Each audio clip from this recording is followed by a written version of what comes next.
awake but disoriented. Blood pressure's 90/50, pulse 124. No evidence of facial trauma, just abdomen and knee. You got a liter and a half in the rig. Acute abdomen, let's get him into surgery. Stat. Look all OR. Jesse? BP is 90/50, acute abdomen. We're gonna set up an OR1. Sorry, son. You were in a car accident. You'll be fine. All right, watch his arm.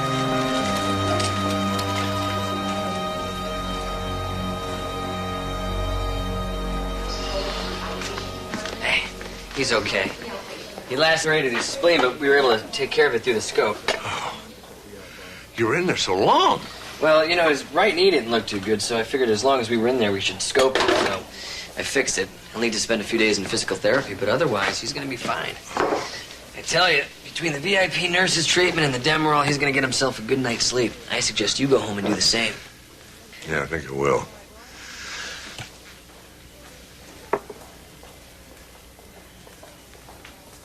You staying? Just one cup of coffee. Okay. Yeah, well, I'll be going. Oh, hey, by the way, those are great-looking shoes. Yeah, I got another pair just like them at home.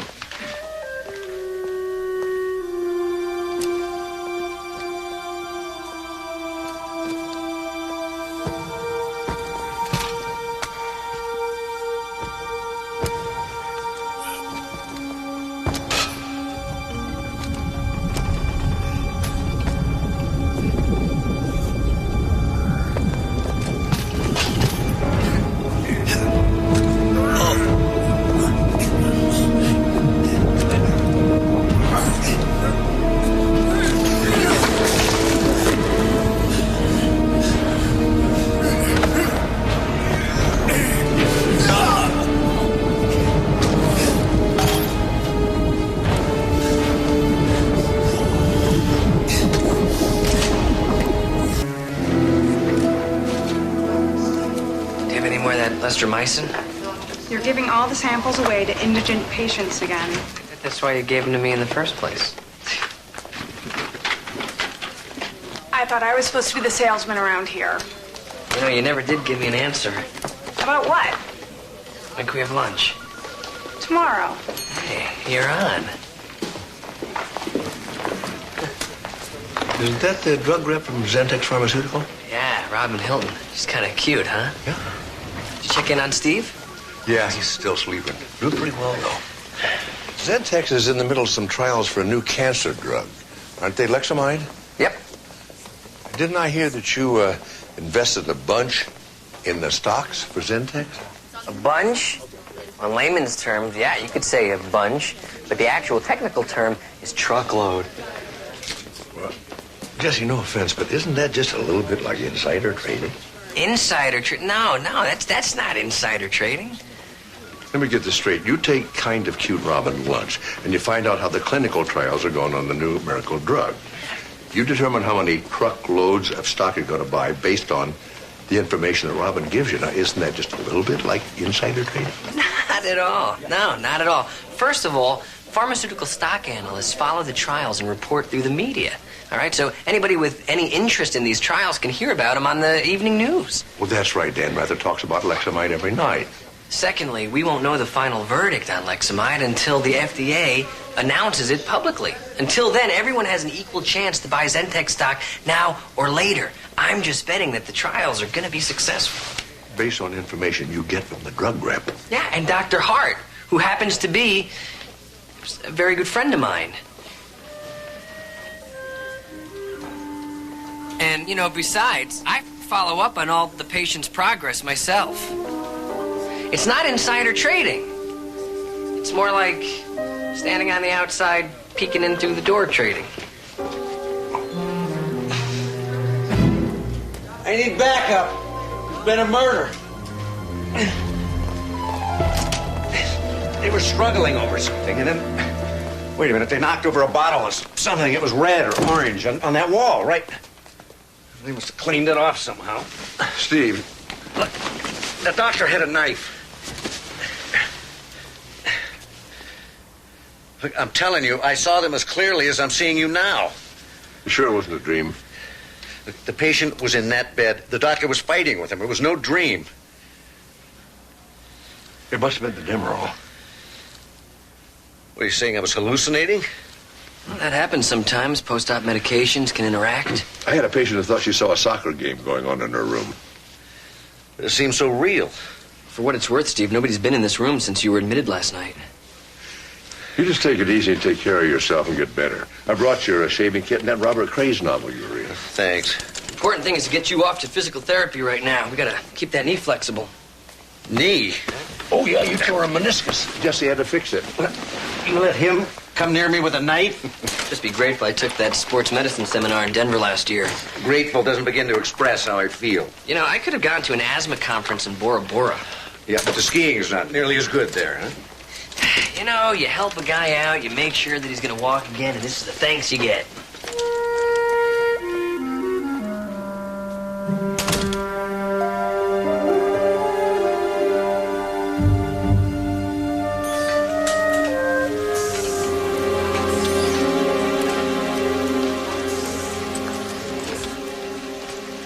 Steve Sloan? Yes. Hi. Robert Timmons. I'll be helping you with your rehab. We say we get started with a couple easy stretches. Steve, I leave you in good hands.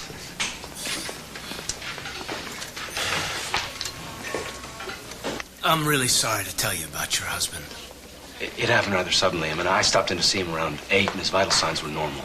But then at the next shift, I was on duty when he took a turn for the worse. I see. We gave him high doses of antibiotics. We couldn't turn it around. Well, I guess I better... I just wasn't expecting... is there someone that we can call for you, or... No. Well, I guess I better make some arrangements or something. Oh, my coat. I left it in Edgar's room last night. I'll get it for you.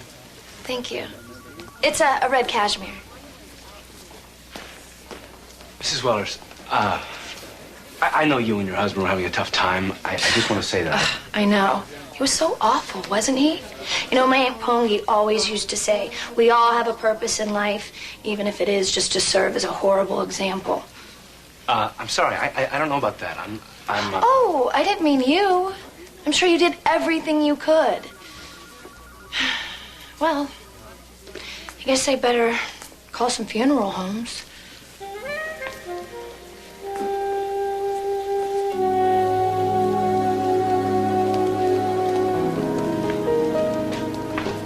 Hey, Walter, how's it going? Hey, just lost one of our trial subjects. Lexamide trials. What? When? Yeah, just a couple of hours ago. I was just talking to his wife. Oh, man.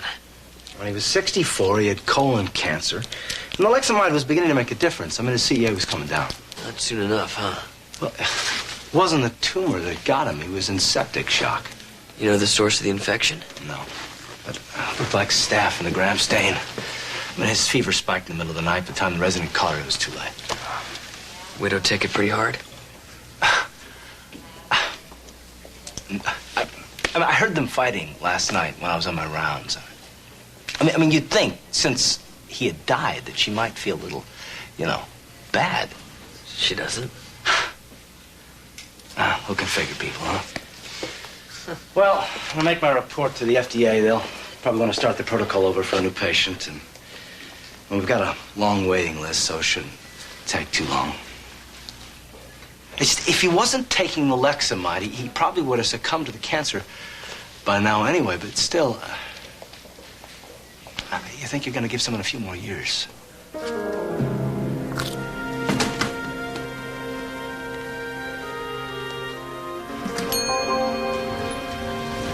Tanya, would you send this to Dr. Sloan with one of my buck slips, please? Thank you.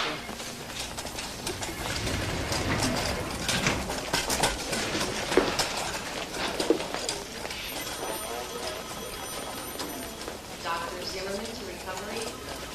Dr. Zimmerman to recovery staff. Tanya, let me see Steve Sloan's chart again. Sure. Thanks. Okay, it doesn't say which aide brought him up from the emergency room. I'm pretty sure it was Rocky. I need to talk to him. Do you have any idea where he might be? I'll check.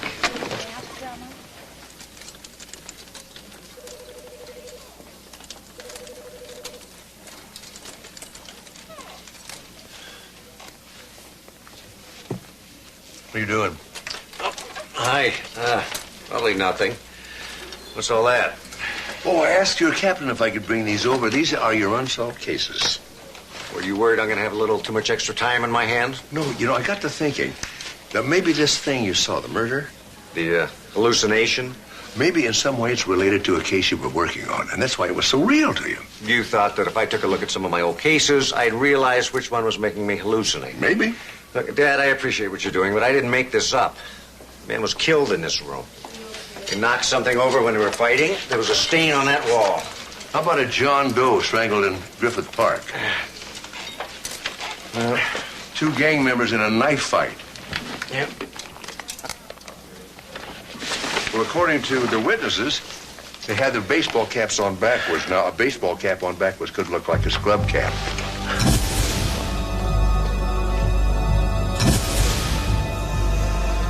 Steve? Steve? What's the matter? The TV's wrong. What TV? The TV in the room where the murder took place was on the left side of the door. This one's on the right. Listen, you're supposed to be resting.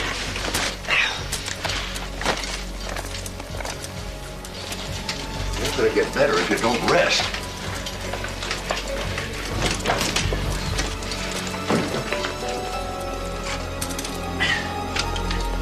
There it is.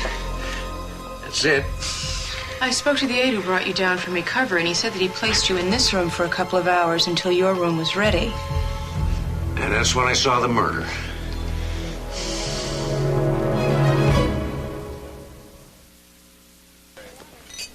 All right, just for the sake of argument, let's say there was a murder. No, Mark, I did the autopsy on Edgar Wellers, and he died of an overwhelming staph sepsis, a very resistant strain. No knife wounds. No knife wounds. Still, it's very strange. Steve thinks he sees a murder, and in fact, a patient dies in that very room.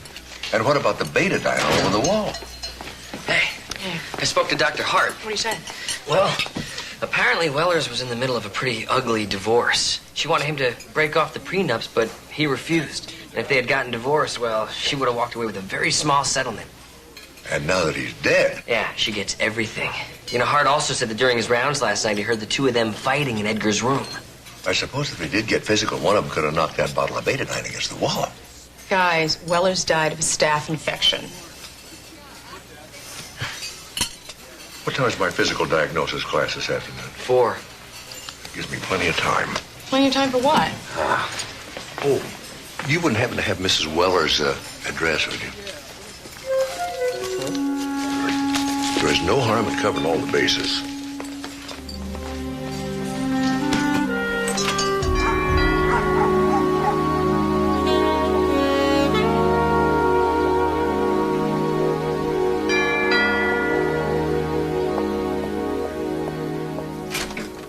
Hi, musicians? Beg pardon? Are you the musicians?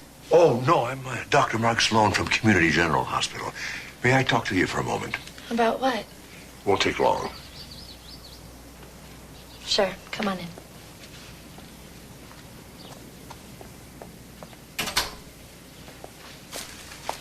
I'm very sorry about your loss.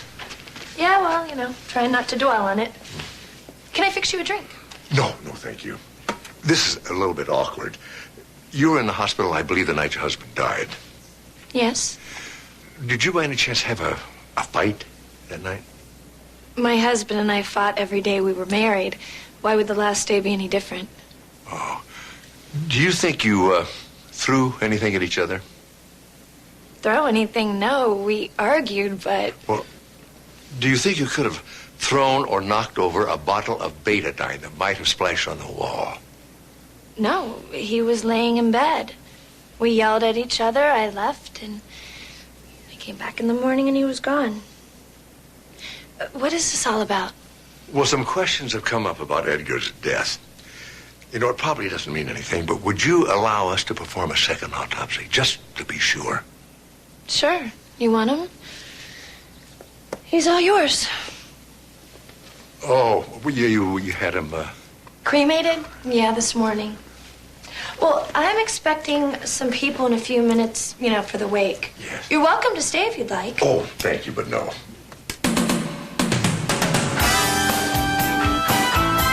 Gracias.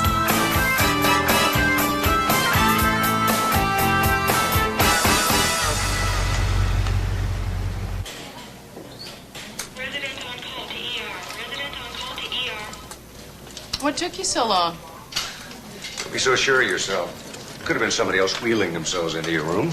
I don't know anybody else that's obsessing over a murder that never took place. Keep thinking about that knife. Me too. No knife wounds. Take a look for yourself. I've gone over the toxicology screen again. Antibiotics, pain medication, a sedative, the Lexamide. The only thing out of the ordinary is the fact that the staph infection traveled so quickly. There is some bruising. Perfectly normal. Patients who are very ill do bruise around their injection sites. What about this? What? Right there, is that something?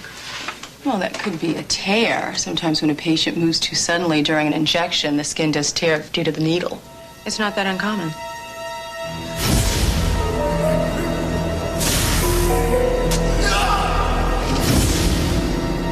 A syringe. That's what I said. He was stabbed with a syringe. But you said the infection spread quickly, right?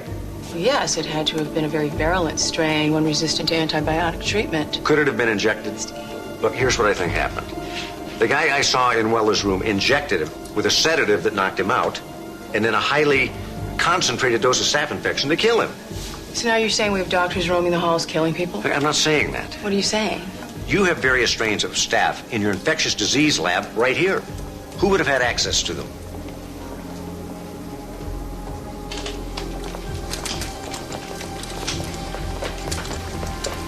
May I see the sign-in sheet from last night, please? Sure thing.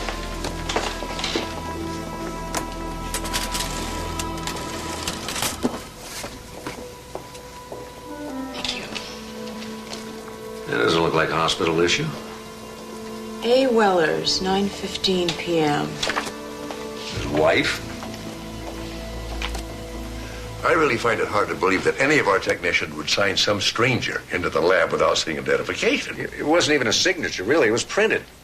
Anybody could have printed her name. There's still the matter of the red threads, too.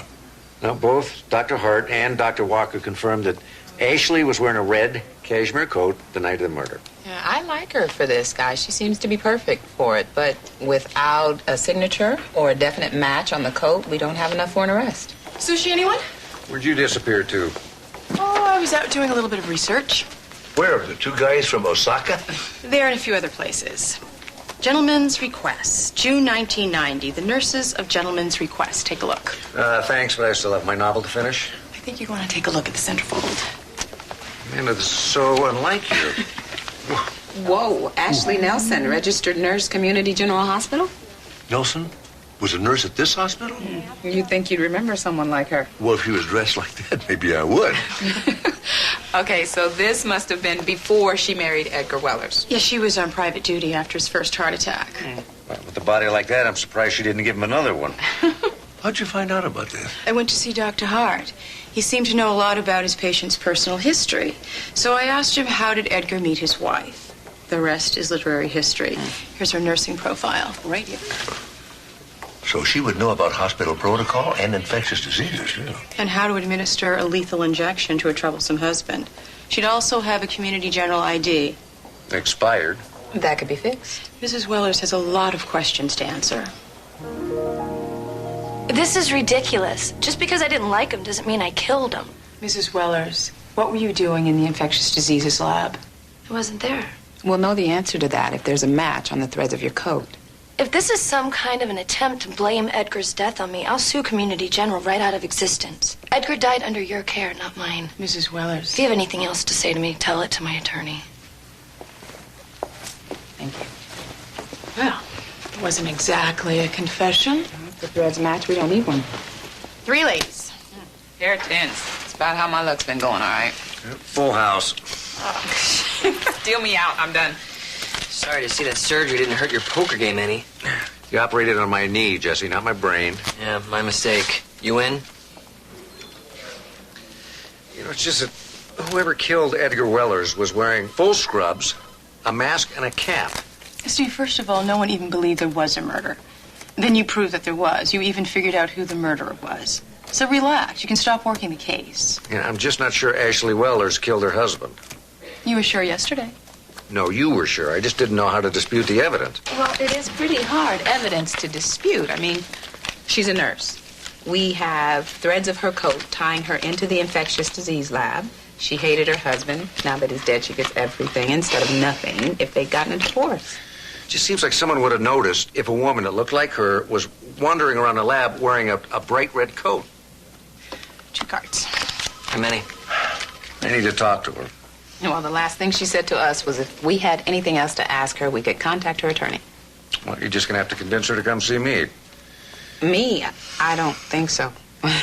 Well, I'll just have to go out there myself. You're not going anywhere until that knee's better. Well, you're just going to have to talk to her again then. Steve, you know, I'm beginning to think you are suffering from a mild concussion. You're seeing double and hearing nothing. All right. I'll talk to my dad. He'll go out. I'm sure he will. How many? None. You mean none? King High straight. Oh,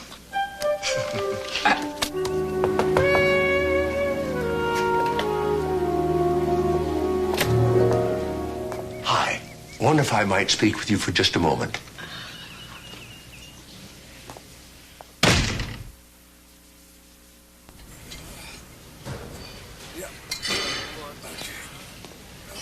Hey, Sloan. Getting in some extra reps, huh? Yeah, anything to help me get back on my feet. Well, just don't overdo it. You weaken your immune system, you leave yourself open to all kinds of things. Oh, hey. When you see Dr. Travis, tell him I took his advice. Got some of that Zentex stock.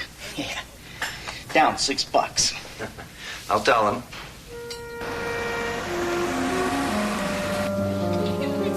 So we missed our projected second quarterly earnings by 1%. The talking heads advise our clients to sell, and we dropped 6 points in 1 hour. It's ridiculous. You sure it was the quarterly reports? Yeah, what else could it have been? Anything wrong with the Lexamide trials? Jesse, how long have you known me? If there was a problem with the trials, don't you think that I'd tell you? You would tell me. Listen, Zentex is doing great. When Lexamide comes out, these stupid talking head stock analysts will be looking for a new line of work. Yeah. Did you look in the menu? Know what you want? Yeah. Why? Have you heard something? About what? The Lexamide trials? No. What would I hear? Well, you're at the hospital. You hear a lot of things. No. I mean, except for Edgar Weller's death. From Lexamide. No, of course not. Their causes. Yes. So no problem. No problem. Okay. Okay.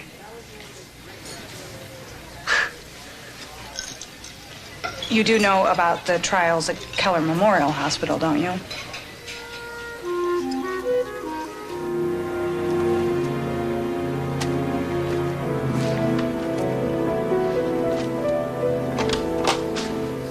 Walker. Oh, Dr. Travis. Was just looking for Dr. Hart. Guess he left already. You know what time he'll be back? Not really. Looks like he has a new patient for the Lexamide protocol. It's good news, huh? Yeah, that's good. I'll catch up with them later.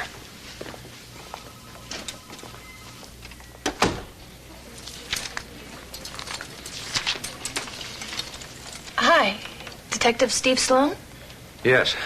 I'm Ashley Wellers. I understand you wanted to talk to me?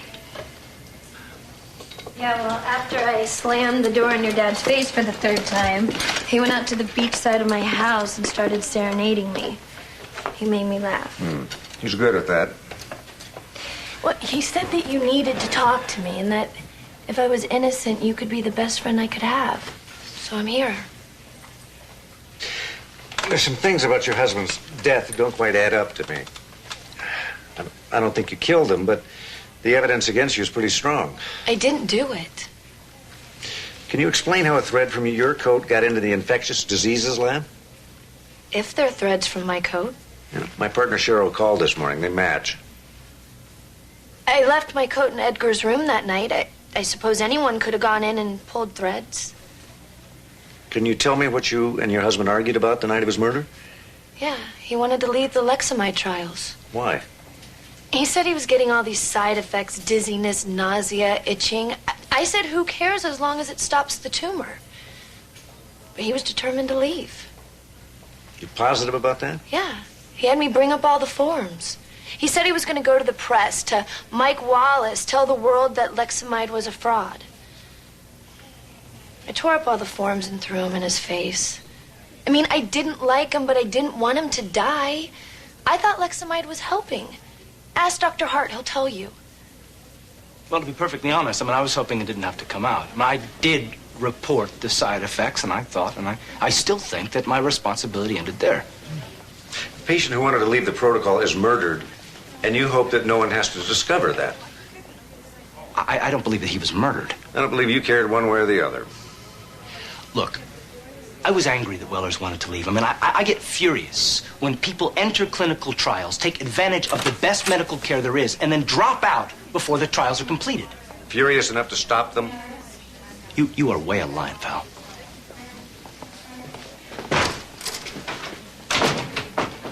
You know, Steve, I can understand why you would think that he's involved with this murder.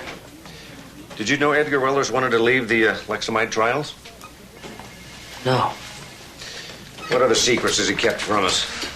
Look, I believe in Walter Hart. And I've read his research papers. His work on colon cancer is extraordinary.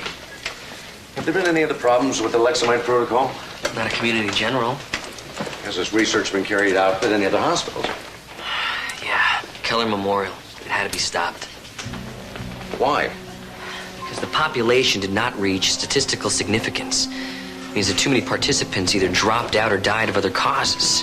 What other causes? Heart failure, pneumonia. These aren't healthy people taking Lexamide. Can you give me a list of the causes of death? You're going after the wrong guy. Jess, will you give me a list? Yes, I can. You're just going to prove that Hart is innocent.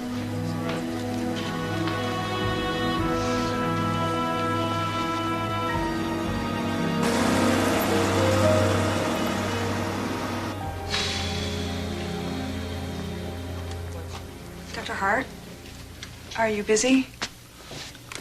Hey, what are you doing here so late?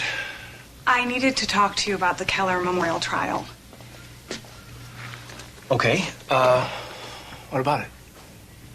Were there any deaths due to staph infection at Keller? I don't recall. I was over there this afternoon. Someone's asking questions. If there's a problem... There is no problem. You're sure? Because if anything else were to delay the rollout of Lexamide... It won't. I'm glad to hear that. Good night, Doctor. Good night.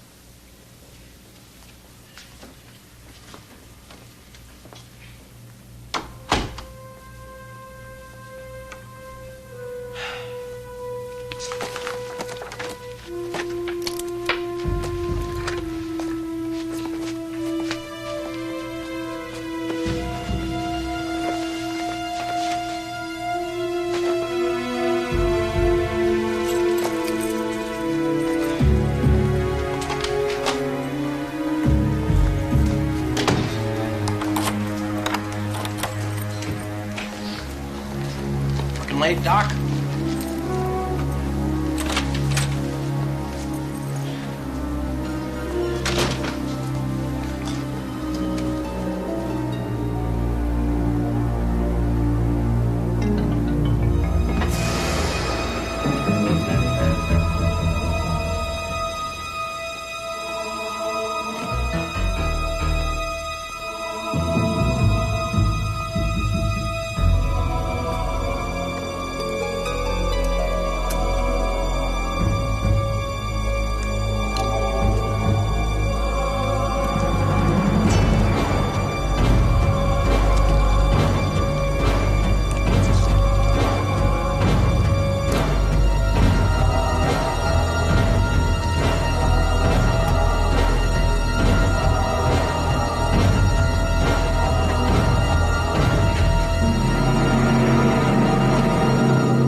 The night nurse checked in on him about 30 minutes ago. He had a fever of 103. His BP was back to 90/50, and he had a pulse of 120. And everything was all right when he went to sleep? You could check the chart yourself. This has got to be the same strain.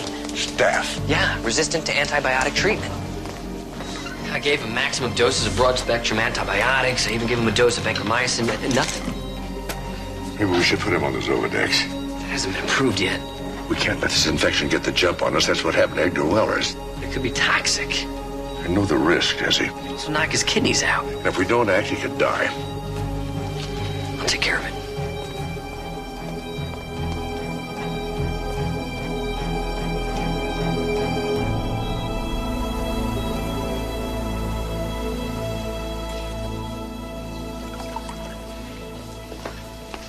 Hey, how's he doing?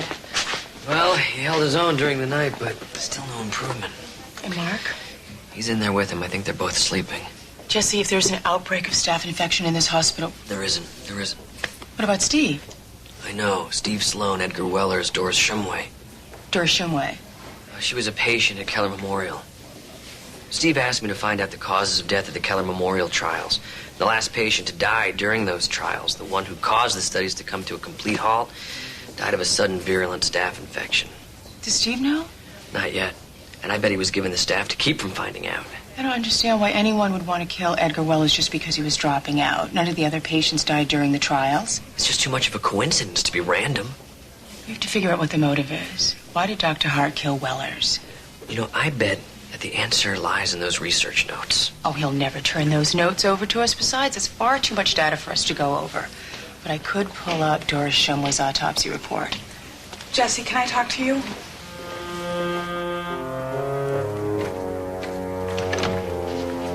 Hi, good morning, Jesse.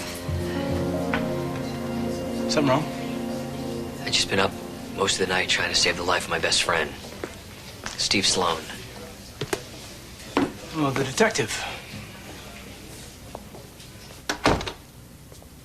You know, what I'm trying to figure out is why would a man whose research is going so well risk everything to stop one patient from leaving the protocol? You want to just tell me what you're saying? We know that the Lexamide is working. It's killing the cancer cells. It's prolonging life. There'd be no need for a patient to stop taking it unless it was doing more harm than good. My research is all well documented. You can look it up if you like. The published documentation is only what you've parceled out. Meaning what? What else is in the research records that you haven't disclosed? Is this a discussion about medical research, Doctor? This is a discussion about the life of my friend. Or is this a discussion about your portfolio? Hey, look, my investments have nothing to do with this. Are you sure? Because it sounds to me like you're trying to find a fall guy for your investment mistakes, and I will not be made your villain, Jesse. Now, if you'll excuse me, I've got a patient to admit. But then I had an interesting conversation with Robin Helton. She told me she saw you at Keller Memorial last night trying to get rid of Doris Shumway's records. Yes, I went to Keller to review Doris Shumway's records. They had been removed. Fortunately, she wasn't cremated like Edgar Wellers. My colleague, Dr. Bentley, is going over to the DA's office today to request an exhume order. I'm pretty sure that a new autopsy is going to prove that the Lexamide was killing her before you finish the job. You are so wrong about this. I hope you're right. You're going to kill the most effective cancer drug we've seen because of these fantasies. Walter, no drug is worth killing patients over. Steve is coding. I'll come with you. You're not going near him.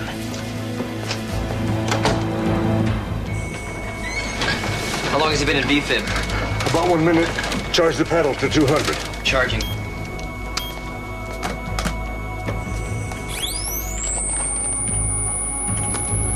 Clear. 300. Come on, Steve. 300 charging. Clear. 360. 360 charging. Ready. Clear. He's back. Normal sinus rhythm. Oh, thank God.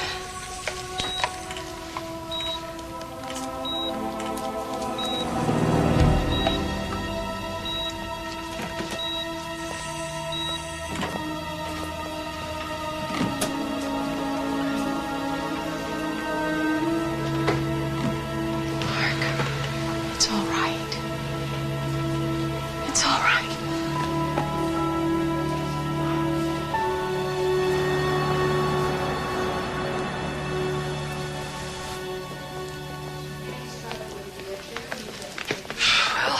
heart is guilty, he's convinced himself he isn't. I keep praying he isn't. Well, it's the only thing that makes sense. You know, when you followed him to Keller Memorial, you picked him up in the parking lot, right? No, I was waiting down the hall from his office. So you saw him leave his office and go to his car? Yes. Why? Well, I was thinking that he must have gone downstairs to inject Steve with the toxin first. Well, couldn't he have done that when he got back? He must have, but it makes the time pretty short.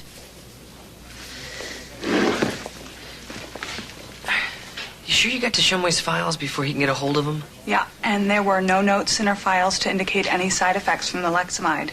And nothing to indicate that she was thinking about leaving the trials. No.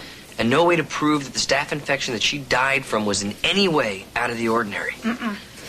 Wow, if he is killing his patients, he is doing a hell of a job covering it up. Yeah. We'll find what we need in the second autopsy. How's Steve doing? Better. I thought until the fibrillation, like touch and go. Anything I can do? No. Well, I will, I'll call you when I get a hold of Shumway's autopsy.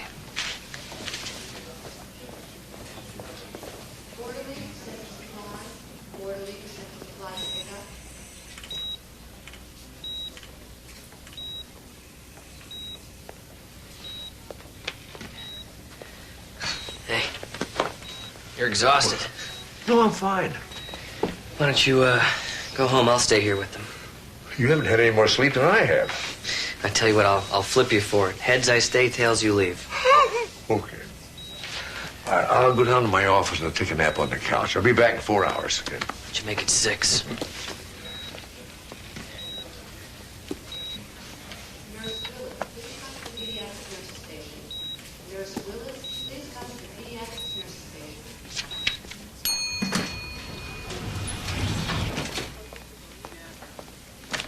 Oh, hey, Dr. Sloan. Yes. How's your son doing? Well, he seems to be doing better. Ah, that's great. Tell him we're all pulling for him. Thanks, I will. Good. Oh, and tell him to forget what I said about Zentex. About what? I was ragging on him about the Zentex stock going down after I took Dr. Travis's advice and bought some. Oh. Who else has been taking Dr. Travis' advice? Who hasn't been? Kind of feels like it's our drug, you know? Lexamide, trials being here and all. Dr. Walker, he's placing buy orders almost every day. Walker on an intern salary? Seems like everybody's into the stock market these days. Yeah. Thank you, Robert. Sure. Whatever.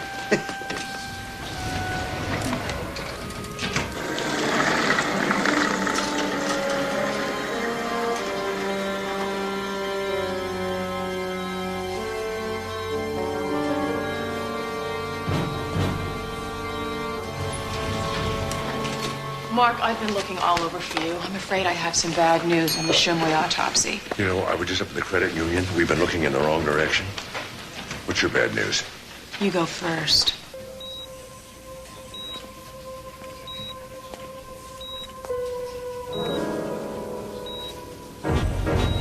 How did you get them to reveal Walker's credit report? I didn't. I said, just tell me if I'm wrong.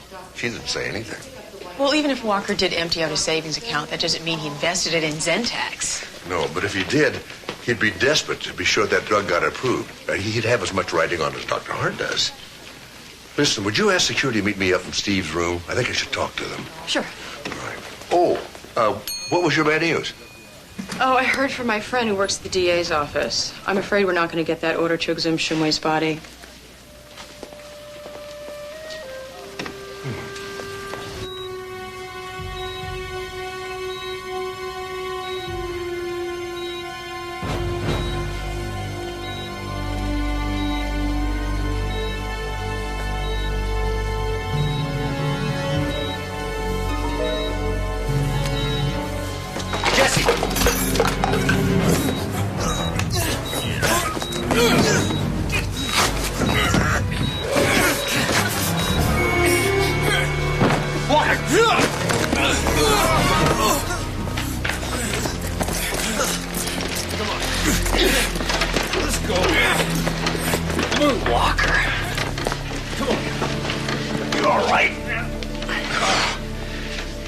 Question, Dad. What? Is this another dream? Why do you ask that? Because they're beginning to hurt.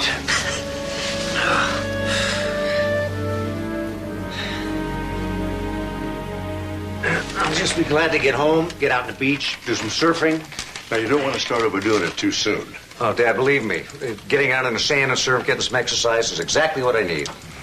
I'll meet you at 4 o'clock, same place. You got it. I'll be there. Steve, you checking out already? Yeah. I'm so proud of this knee, I think I'll go jogging with you and Robin this afternoon. Yeah, I don't think so.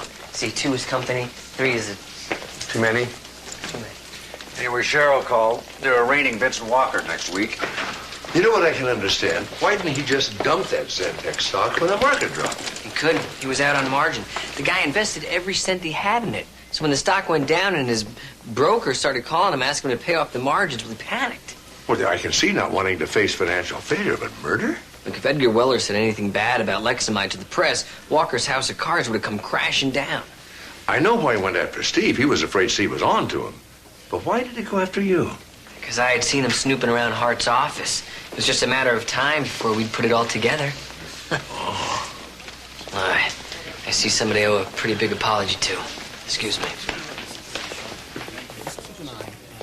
Dr. Richard, extension 25. Dr. Travis. Well, I appreciate Steve, this came for you.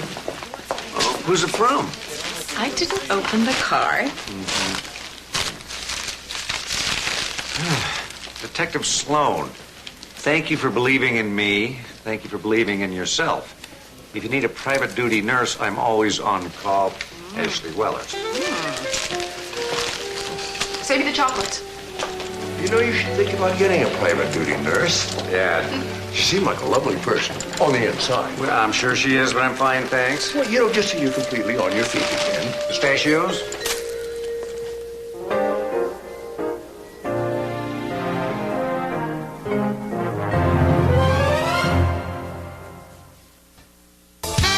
Tonight, Dave's sorting out the election with Cokie Roberts. Plus, the top 10 ways the U.S. would be different without a president. And know your current events. Tonight, first your local news.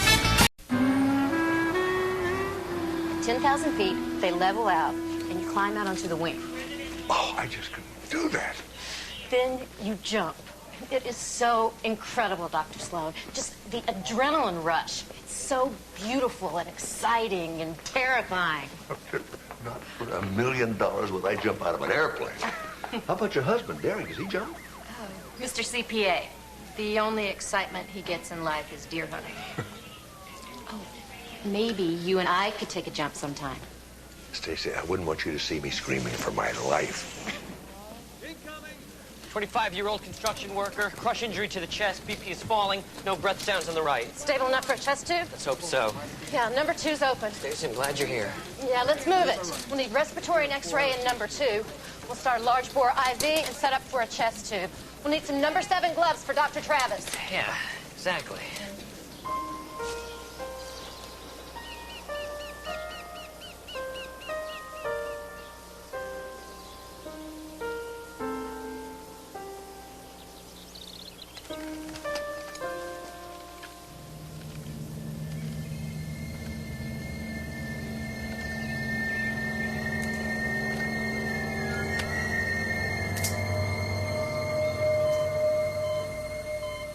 Sounding better. Fluid is still a little bloody. But his pressure's holding. But you were taking the day off today.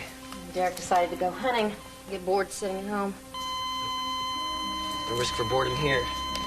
Anything? No, nothing. No pulse, nothing. He's an EMD. Ventricular fibrillation. Code blue, trauma 2. Code blue, trauma 2. You're glad Derek went hunting today. Certainly need you here. I sure know how to keep a girl entertained.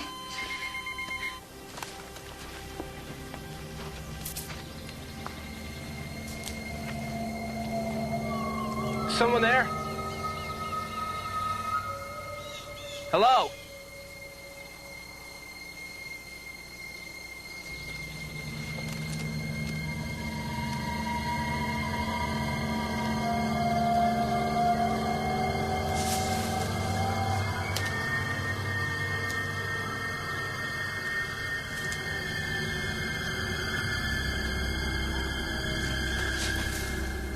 following me? Who are you? I'm talking to you. Answer me. What do you want?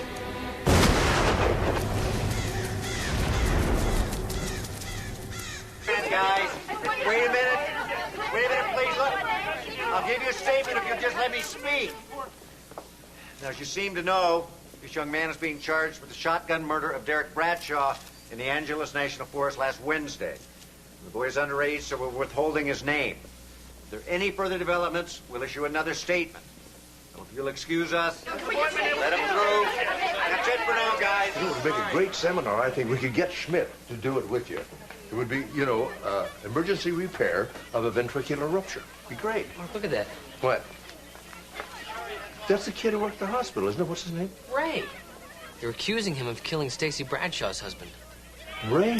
What's he got to do with Stacy? Beats me. I tell you, it's like some kids just can't get a break. What are you doing? Walking.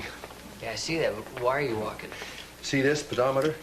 Tells me how far I've walked. The reason for that would be? I want to walk 5 miles a day. I've gained a few pounds. See, the beeper tells me when I should start walking. It's annoying. Yeah, I know. Sorry. You like this boy? Ray? Yeah, I like him. Why? You look surprised. Well, a little. Look, I know that he got busted for stealing a car, but he was out joyriding. I mean, he was going to give the car back. Wasn't the smartest decision, but he was paying his debt back to society. Well, there were a lot of complaints about him when he first got here. He just didn't seem to give a damn about anybody. Jeannie, did you send someone to take Mrs. Johnson to X-ray? Of course, right after you called. I sent the boy, what's his name? Ray. Yeah, him. Well, she's still in her room. Have you seen him anywhere? Not lately. Not ever. Try the men's room. Right.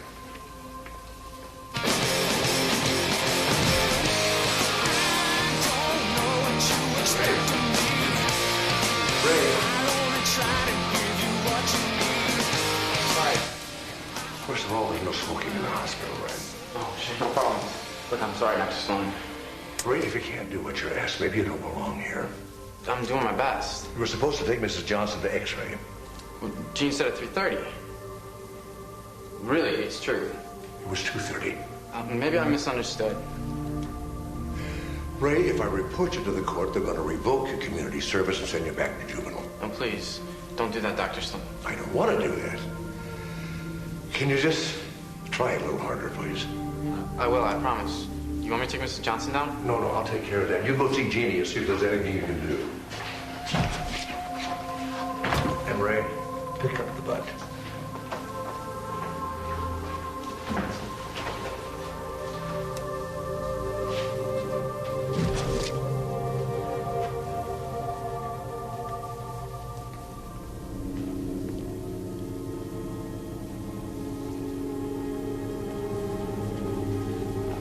Ray, would you bring some water to Mrs. Weber in 218? I'll take care of her in a minute. I'll be right back, I promise.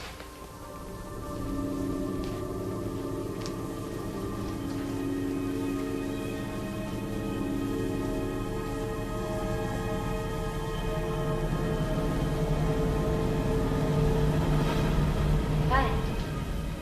Oh, hi.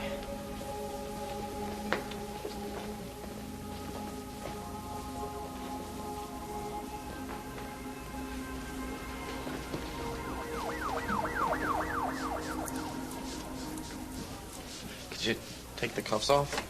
No. And please, I have the scratch. I'm doing you a favor by keeping them on. Where'd you get the poison oak, Ray? I like to work in the garden. We can place you in the Angeles National Forest the day of the murder. Congratulations. What about the gun, Ray? Where'd you put the shotgun you used? I didn't kill anyone. You work at Community General Hospital. Yeah. You know that Derek Bradshaw's wife works at Community General. Stacy Bradshaw, you know her? No, I don't think so. Good-looking redhead. Does that ring a bell, Ray? I said I don't know her.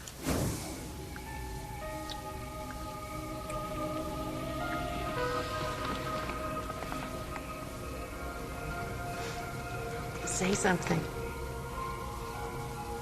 are so beautiful.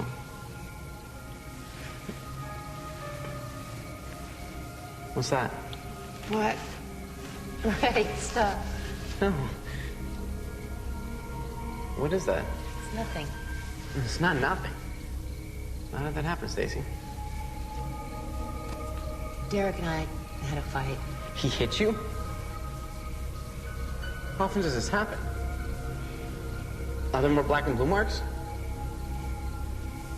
Show them to me. I want to see what he's done.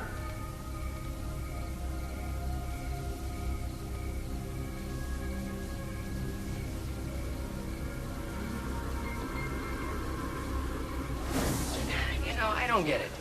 You withhold Ray's identity, yet the world gets to see him on television. That wasn't the plan. Well, certainly were a lot of reporters there. Yeah, well, as soon as I find out who in the press office called him, I'll let you know. So how's your case going against Ray? You got anything? No, he's no rocket scientist, that's for sure.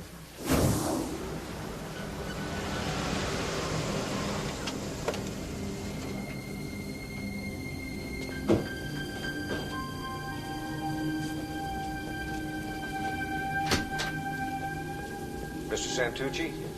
Yes? Lieutenant Steve Sloan, LAPD. I have a warrant to search your car and your home. All right, what's this about? That your car? Yes. What was it, last Wednesday? My son had it, I think. Why are you asking these questions? May we come in?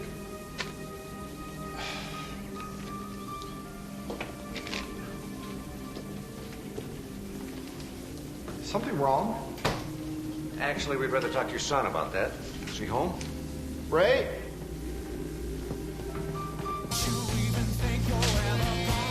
What? Can I get some privacy in here? Check the closet. Wait, you can't do that.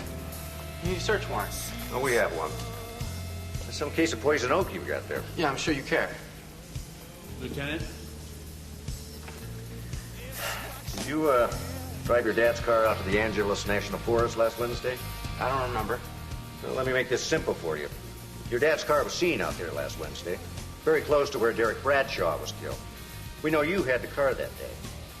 And I'm guessing that not only will the mud here in the bottom match the mud in the forest, these shoes will match the footprints we found next to the body. Ray, is this true? Shut up. Stand up. Give your father some respect. Give him a hand. I'm placing you under arrest for the murder of Derek Bradshaw. Let's go. You took my car to commit a murder? What, are you crazy? You're more concerned about your car than you are a murder? He did this. You can lock him up and throw away the key. I intend to.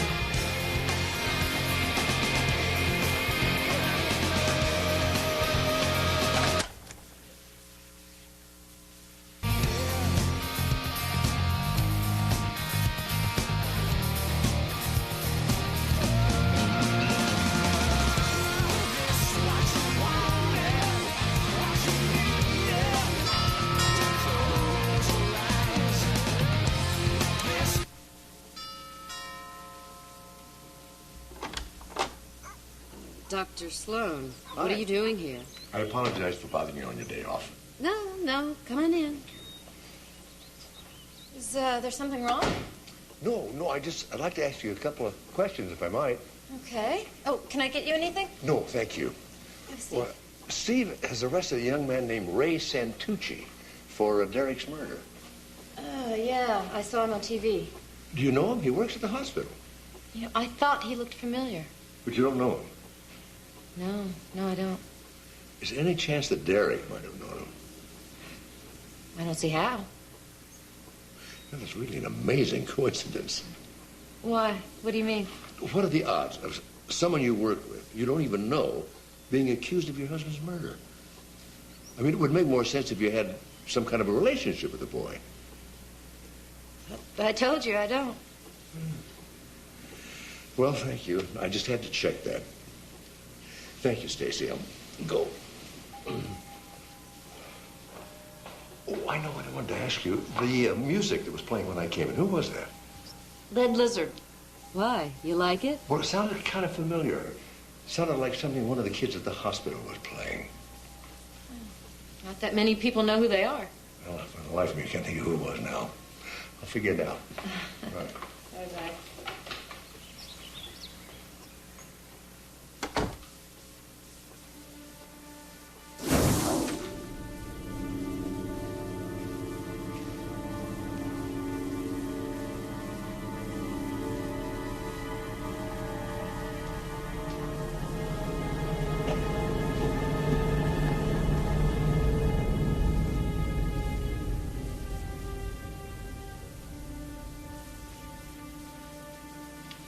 Need a ride home? Honey, I'm home.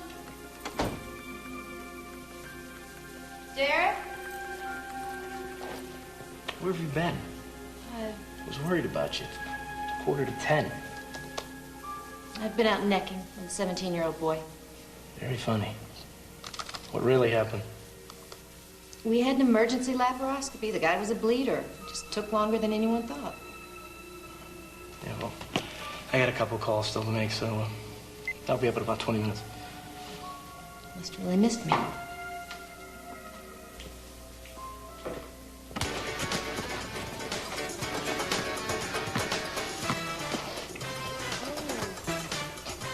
Carla Padilla? Yeah? Your mom told me I'd find you here. My name's Mark Sloan.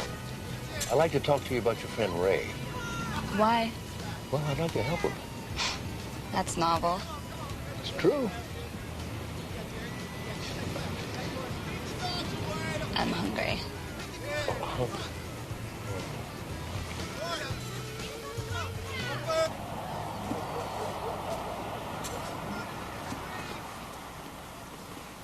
Here we go. Did you get some ketchup and mustard? Oh, no. It's fine, I'll manage. You know, I like that music you were playing. Sure. It reminded me of Tito Puente and Eddie Palmieri. I used to listen to them. You're putting me on. No. Well, I am trying to win you over a little bit, but I'm not putting you on. I listen to them. Are you nervous or something? No, I'm trying to walk 5 miles a day. I try to exercise as little as I can. So, seems to work for you. Thanks. Carla, you know a band called Lead Lizard? Yeah, why? You like them? Ugh, I hate them. They're repellent as the animals are named after. How about Ray? Does he like them? He loves them. He used to drive me crazy all the time playing that band. I think I heard him listening to them. And that's important? Why? What does that have to do with the murder? Carla, I think that if Ray committed this murder, someone else was involved. I thought you wanted to help Ray. I do. I just think that somebody got him to do it, and that's the person I want to find. Why? So you can put them both in jail? I'm out of here. You don't want to help Ray. Carla, wait a minute. One more question. Who's Ray been dating? Math will only take a few minutes. I've got this paper for you. Should we do? I'll do it. No problem. What'd you do that for? I was listening to that.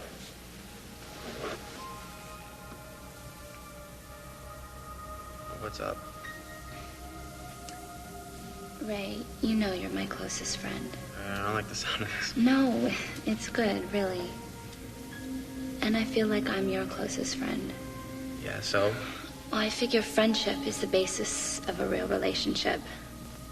I mean, if the only thing two people have going is a physical thing, sooner or later they'll wear it out. Carla, you are my best friend. I love you. But I'm not in love with you.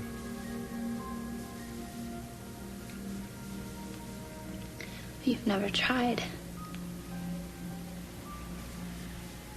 We have a great friendship. We'll destroy it if we try to turn it into something it's not. Are you seeing somebody else? What makes you say that? I don't know. You haven't been around for the last couple of weeks. You've been begging out whenever I ask you where you've been.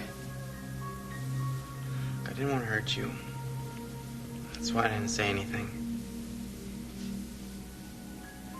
Can I show you what I got her?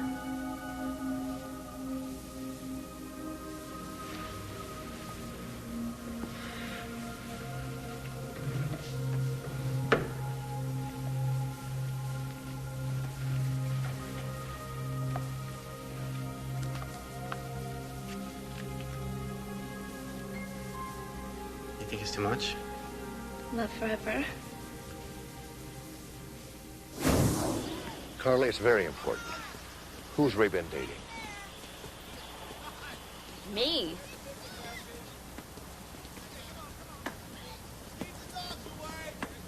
I found Cara Padilla in Ray's court record. You know, she was in the car when he was arrested for joyriding. Well, he protected her. He said she didn't know he had taken the car. Well, I bet he was lying. Yeah, I think so, but he must have cared a lot about her to protect her that way. Dad, will you sit down? You're driving us crazy. Just a second. 5, 2, 4. Okay. Mark, why were you visiting Carla yesterday? Let me ask you a question first. What do you think of Stacy? Stacy? She's smart. She's wild, totally self-centered, probably the best ER nurse I've ever met. What about her relationship with Derek? Frankly, I don't get it.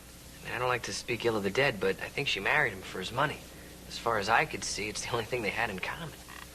She strikes me as the kind of woman that needs attention, a lot of it. From someone like Ray. You know, when I went to Stacy's house, I heard loud music coming from inside before she answered the door. And it sounded like something that Ray had been playing the other day. It was something he'd liked, but not something that she'd listened to. Did you ask who it was? Yeah, Lead Lizard, and she was wearing one of their T-shirts.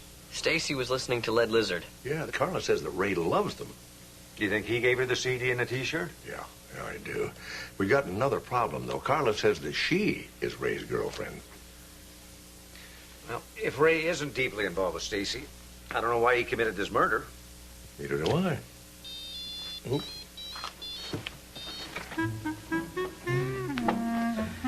See you at lunch. Save me a salad.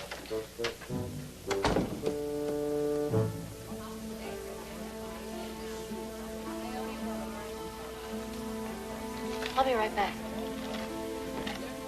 Come with me.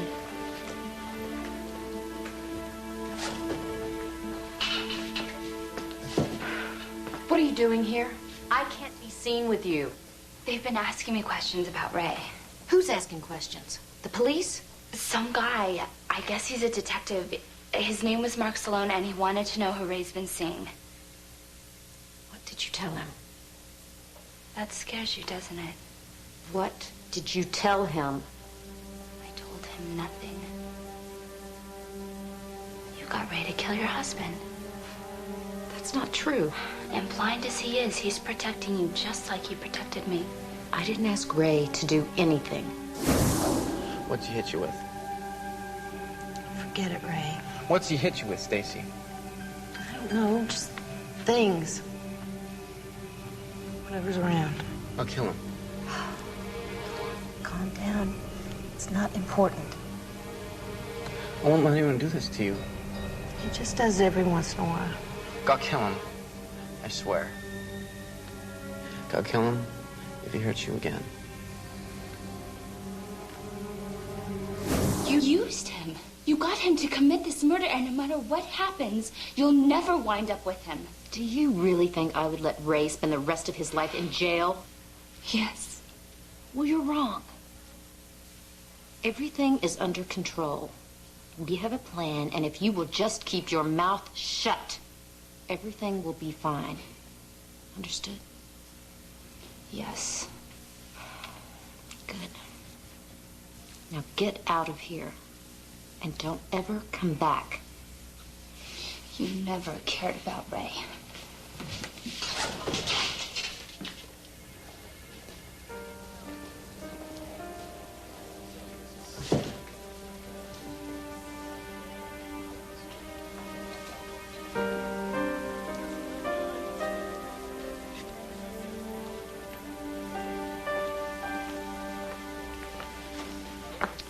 Want to tell me again you don't know Ray? I don't know Ray. You know his girlfriend, Carla. I just met her. She barged in here and said we had to talk. May I ask what about? She wants to help.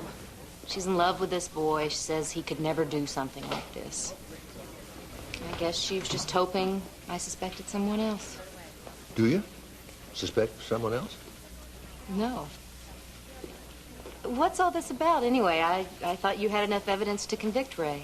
Oh, we do. We just don't think he did it alone.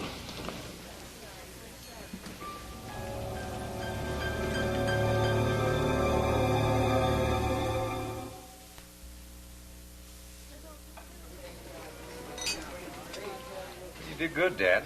You got Ray's friend to go see Stacy. Yeah, but Stacy said she never saw Carla before today. I don't believe him. Neither do I, but how are we going to prove that?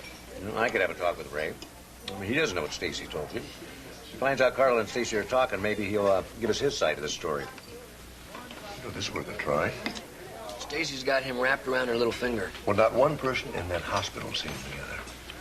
She's no fool. I tell you, I really like that kid. I thought he was gonna get his life together. Can you imagine what it's like for a kid like Ray to have Stacy coming on to him? But why? And why bother? Why not just get a divorce? Greed? Hate? Knowing Stacy, she probably did it just for kicks. Well, it's a little harsh, isn't it? Am I wrong? I don't know. I don't know why she did this. Right now, we've got a pretty good circumstantial case against Ray, but we're nowhere near implicating Stacy. I think Ray's our only shot.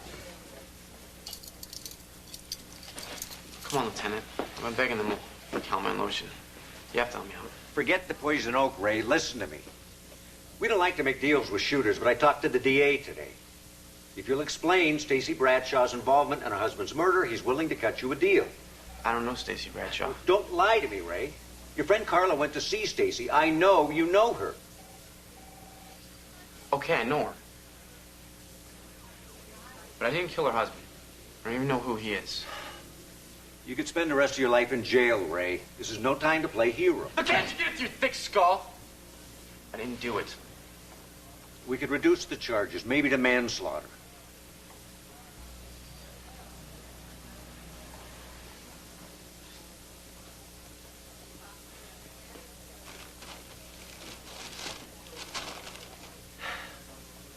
Don't say I never did anything for you. Oh, man.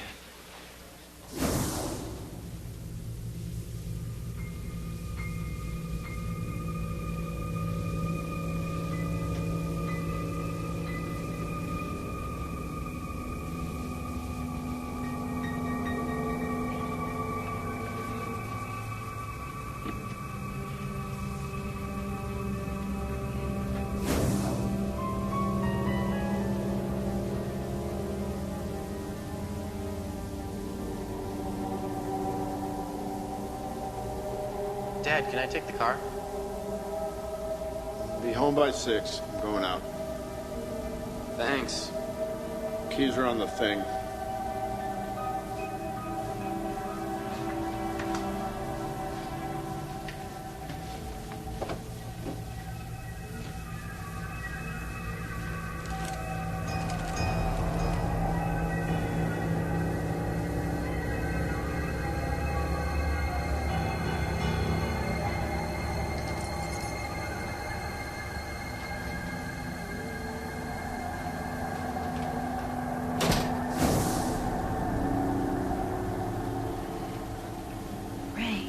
What are you doing here?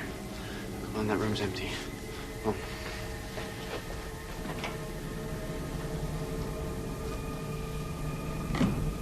I did it. It's done. Did it go the way I said it would? It was easy. Ray, you're incredible. I wasn't sure you could do it. I did it. What did it feel like when you pulled the trigger? I don't know. Did you get a rush? Did you feel the adrenaline surge through your body? I guess. You know what this means? It means we can't see each other for a while.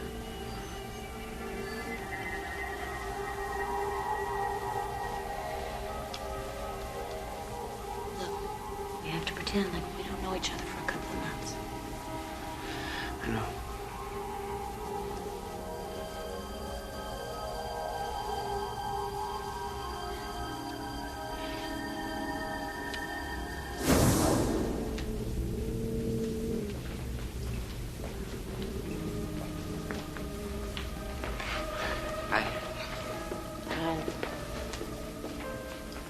You better put some calamine lotion on that. You know Mrs. Levine? Kidney transplant. Yeah. Her husband went out of town. He wanted to give her something so she'd think of him every time she saw it.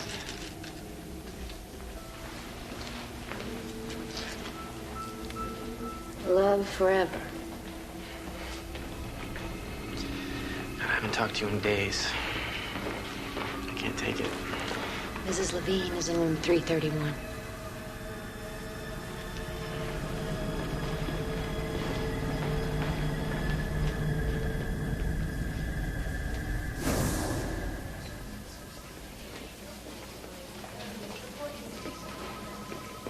Jesse, any plans for the weekend? Nothing special. How about you? I'm thinking of getting out of town. Sounds like a good idea. Yeah, there's this place up north just outside of San Francisco. You can go gliding. Stacy, we're looking for you. Hey, Jess. How about Friday at 3? Oh, I don't think I can make it. How about next week? No problem. Just let me know. Could you excuse me?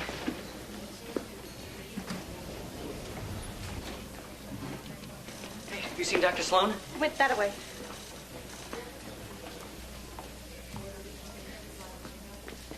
Mark! Hey, Mark, wait up. I'm walking. I'm behind schedule. Could you stop a second? I just remembered something that might interest you. What? 1, 1, 2, 1, 2, 3. Come on. Come on. All right, 8 punches. 1. Harder. Come on. That's it. Harder. Spar! Spar? No, Stacy. Come on, I can handle it. All right. All right. Hey. Come on, Slowpoke, get going. Ow. Okay.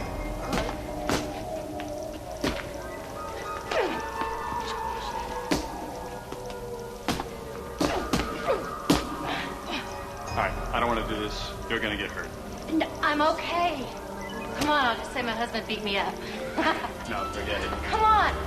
Come on, I can handle this, Daniel. Come on. All right. You asked for it.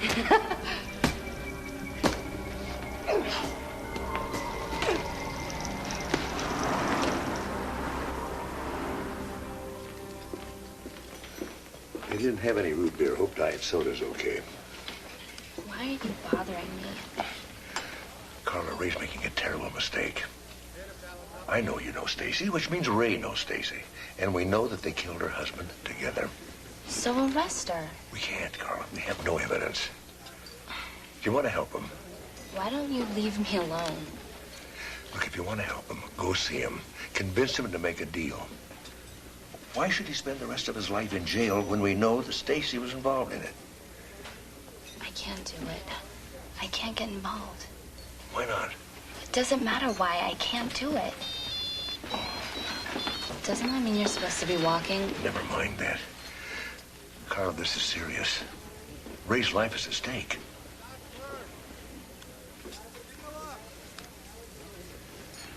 You came here to tell me to rat on Stacy. You're jealous of her. I knew that that's what you'd say. You want to get her out of your way. That's why I didn't want to come, because I knew that that's what you'd think. Well, it's true. Ray, clear your brain. You're going to jail for the rest of your life unless you make a deal. I don't matter. Stacy doesn't matter. Nothing matters where you're going to go. Look, I want you to stay out of this, all right? You caused enough trouble already by going to her. What is it going to take to get through to you, Ray? You have this fantasy of this relationship with this woman, when the truth is she probably just used you to get rid of her husband.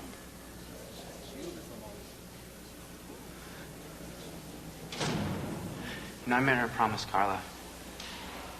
And I am going to keep it.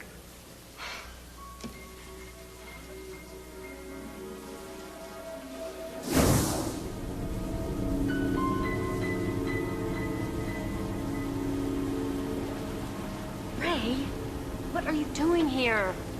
I told you we couldn't see each other. I know. I'm sorry. But I had to speak to you. Your phone's, Ray. So just take a minute. Hurry. The police have been asking questions about me. I don't know how they got onto me, but I think I might get arrested. What are you gonna do? I don't know. I don't know what I'll do. No, but I want you to know, you don't have to worry about anything. I'll never tell them about you. Ray, we're in this together.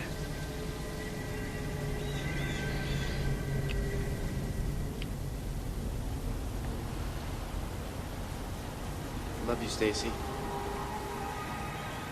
I'll never give you up.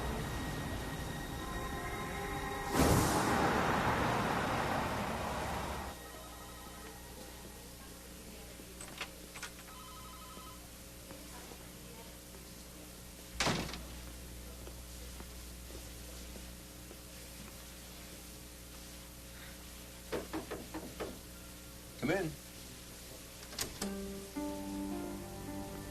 Dr. Sloan, can I speak to you for a minute? Yeah, sit down.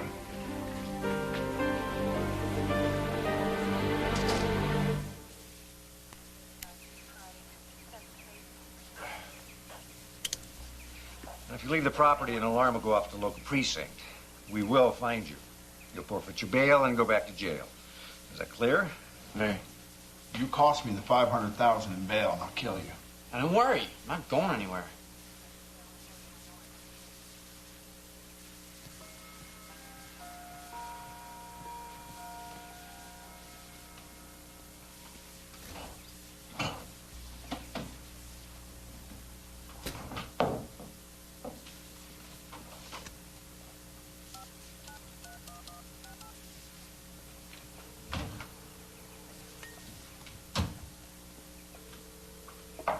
This is Stacy.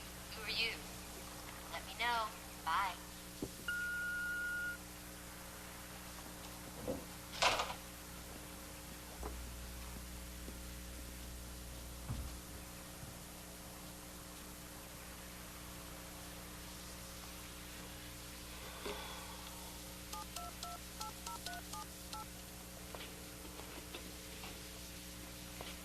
This is Stacy. Who are you?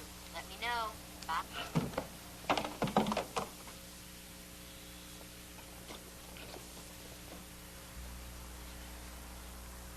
Ray, once she's ready. Ray? I'm coming.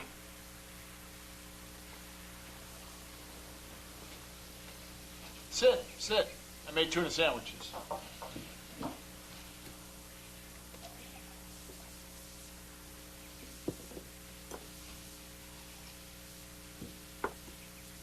Is it hot in here? No, no, it's not hot. I'm sweating. Well, you'll cool down in a minute. Have a sandwich. I'm not hungry. Now I feel nauseous. Now I think I'm gonna throw up. Whoa, okay, come on, let's go right now. I'm gonna take you to the emergency room.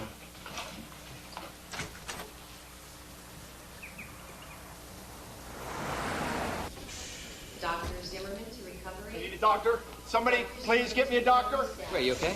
He's been throwing up. Okay, let's get him the curtain, too. I got you.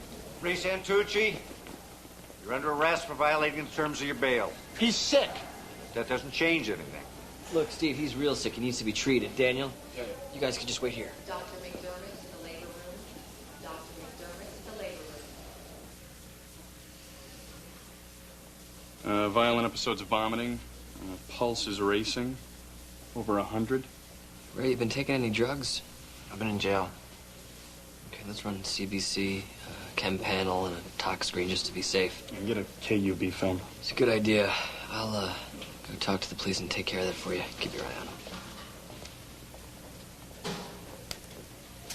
What do you think? It's probably intestinal flu. There's a lot of that going around. You're very dehydrated. Drink some water. Let me see that. Hey, let go of me. All right, let go of me. All right? Where'd you get that? It was a gift. Who gave it to you? What is your problem? Just answer me. It was a gift from my girlfriend. Your girlfriend? Yeah, Stacy, my girlfriend. Hey, hey! Where are you going? Ray, what's going on? Ray!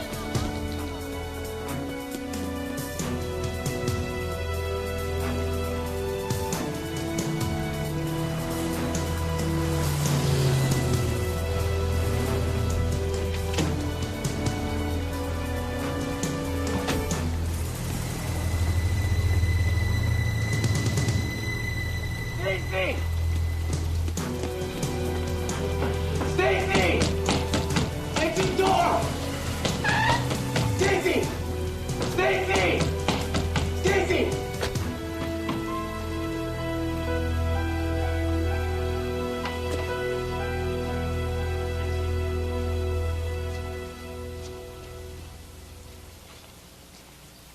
I figured you'd wind up here.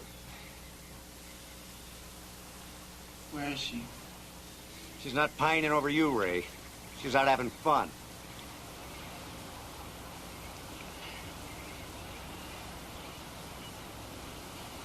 She did it. She did it with me. Can you prove that?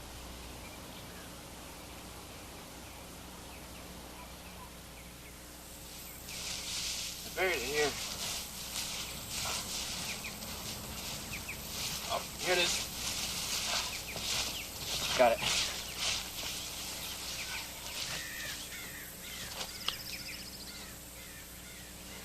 She gave this to me.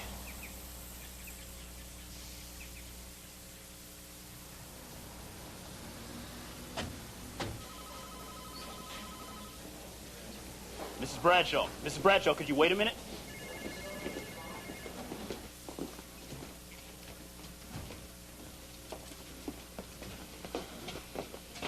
Well, well. The gang's all here. I want my lawyer. You'll need one. We're charging her with felony murder. On what? A wish and a prayer? What kind of evidence do you have? How about this? This was dug up this morning in the Angeles National Forest near where your husband was found. Your fingerprints are on it. And Ray will testify that you bought it and gave it to him to kill your husband. And you believe that? We know about your relationship with Ray, Stacy. So, I had an affair with him. He's a rejected teenage boy. He killed the man I wouldn't leave. Liar. I loved my husband. That's a lie like all the other lies. I don't lie, Ray. Oh, really? I trusted you. And loved you. And thought you loved me. I did love you. I gave you that bracelet so you would think of me. And know what I would do for our love. And all the while you were using me, you didn't care about me. That's not true. What are you talking about? You were seeing someone else. You gave him my bracelet.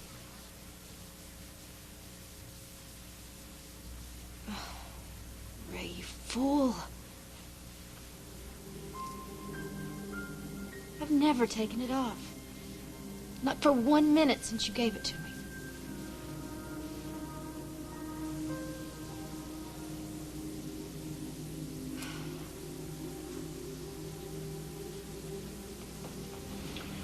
Why don't you come with me? You can call your lawyer.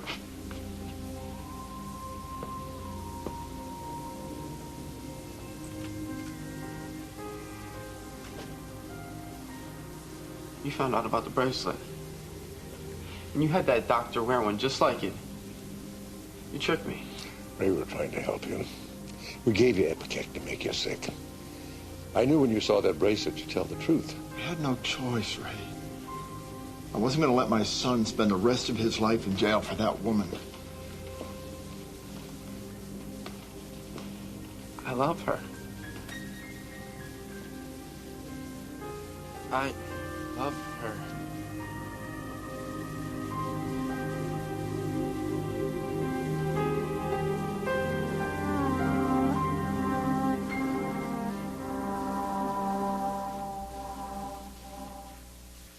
Tonight, Dave's in the audience with Know Your Current Events, plus Academy Award winner Gwyneth Paltrow and comedian Chris Elliott. It's an all-new Late Show tonight. First, your local news.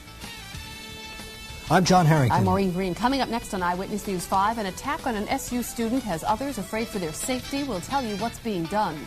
And manual recounts are back underway in Florida. We'll have the latest on the presidential election controversy. Those stories plus Jim Barrick's precision forecast. Eyewitness News 5 is next.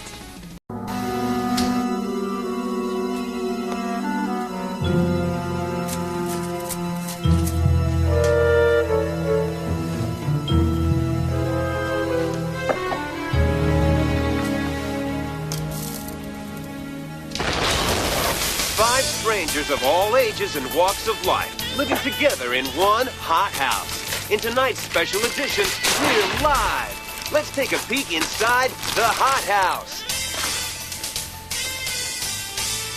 Larry, Is there a single woman in your life you haven't hit on? You girls are too beautiful to resist. Oh. Larry, did you ever consider that maybe Jillian finds the term girl offensive? I thought this was Hot House, not PC House. You know you're not doing yourself any favors here, man. You want to kick me out, too? Open the field up for yourself, Patty. You make everything out to be about you, don't you? I am the hero of my own life. Well, I hate to disappoint you, but you're not the hero of this house. More like the villain. You sound like my soon-to-be ex-wife. Well, she must be a very wise woman. Five. Popcorn? You, watching Hot House again? Yeah, I thought I ought to check on Alex. You don't think I could ever expose my life on TV like he has? No, true, but you don't have a mountain of student debt to pay off like that. That $35,000 is going to come in handy. So I thought you had this evening off. Oh, I finished a half an hour ago. And instead of going home or getting dinner, you just happened to turn on the TV. Well, it's just going to be live tonight. It's on tape usually, you know. I mean, so they can't edit out the boring parts. So is that girl North still going on about John Cusack? It was like she was angling for a date or something. You know, she's been mercifully quiet this time. You know, they're trying to throw the obnoxious one off the show. Can they do that? I mean, it's not Big Brother or Survivor. I guess they're going to take a vote on it. As I understand it, they can petition the producers to remove somebody. Well, they did kick somebody off of Real World. Yeah, in the San Francisco season. Mm-hmm. Channel serving. Yeah. May I make a suggestion? Okay? Of course. Say what's on your mind. The hell with you. I say what's on my mind. I'm out on the street. Larry, I'm trying to help you. Will you give me half a chance? Why do you put up with this guy? Ask her about last night. You know, nobody is as good as you think you are. And nobody's as bad as you all make Larry out to be either. What is this called? You know, that thing where abused hostages identify with their captors? It's got a name. What is it? Stockholm Syndrome. It's called Stockholm Syndrome. Oh, you got way too much time on your hands.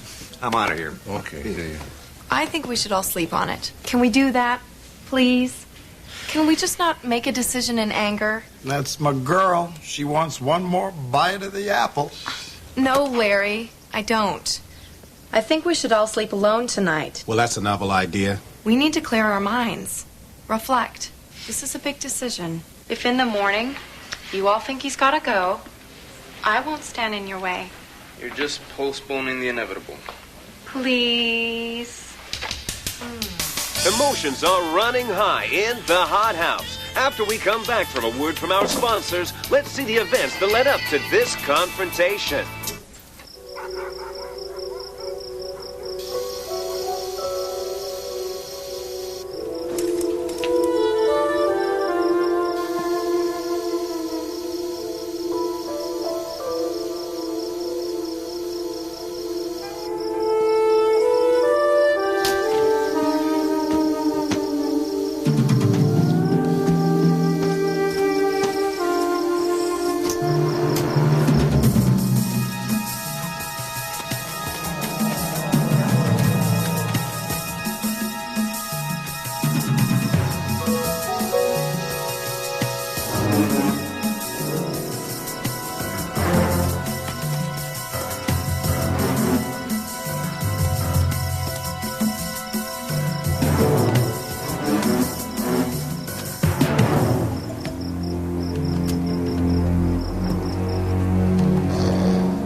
Sleep hasn't changed my mind. What about you? Had a chance to reflect? Not really. I fell asleep the minute my head hit the pillow. Let's get this over with, huh? I say we vote. All right. All in favor of Larry leaving, raise your hand.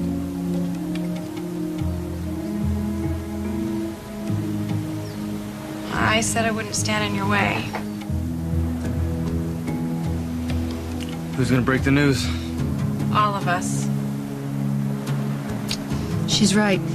Let's do it. Larry? Come on, Larry. Larry, we need to talk to you. Larry. Larry, wake up. Larry, wake up. This isn't funny. Alex. Let me check.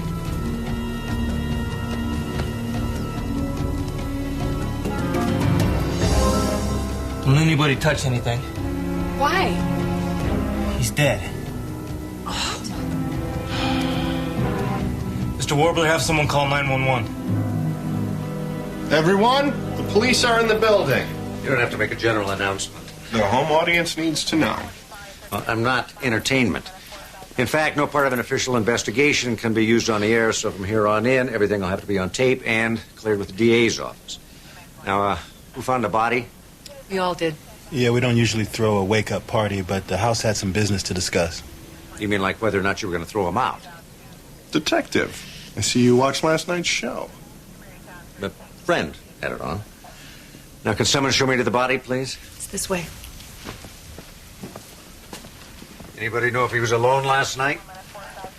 We all agreed on separate sleeping arrangements so we could consider the situation. So you don't know for a fact that he was by himself last night? I'll know soon enough. We keep these cameras running 24 hours a day. Anyone entered or left the room, it'll be on that tape. I'm going to want a copy of everything recorded yesterday and this morning. Consider it done. Think that tape of yours will show how much vodka he consumed? A lot. Larry was a heavy drinker, especially when he had trouble sleeping. He'd take a pill, take a drink. Some nights he'd take another pill, take another drink. This what he took? Yeah. With vodka? And now one of you tried to stop it. Of course, I tried. Warned him exactly what could happen. I was there. Alex practically begged. So did I. You know what Larry said? I've got so much energy, I'm gonna live forever. I don't want anyone leaving until I've had a chance to review the tapes and get the autopsy results. Well, they're not going anywhere. We still have 5 weeks of the show left. You're not calling it off? Or should I? One of your participants just died. Well, not that I'd arrange it to happen myself or that I'd want it to, but you have to admit, it's terrific drama. Hot House is the highest rated show the All Real Network has ever had. I cannot wait for this to hit the air. You ever heard the word exploitation? Heard it? Exploitation is my middle name. Did I mention we keep full surveillance of the outside of the house as well? Smile, detective. I'm making your job easy. I'll get you a complete set of last night's tapes. I can't talk about it. I can't. The man was gonna do what the man was gonna do. Now, I know that sounds cold, but that's the way things are.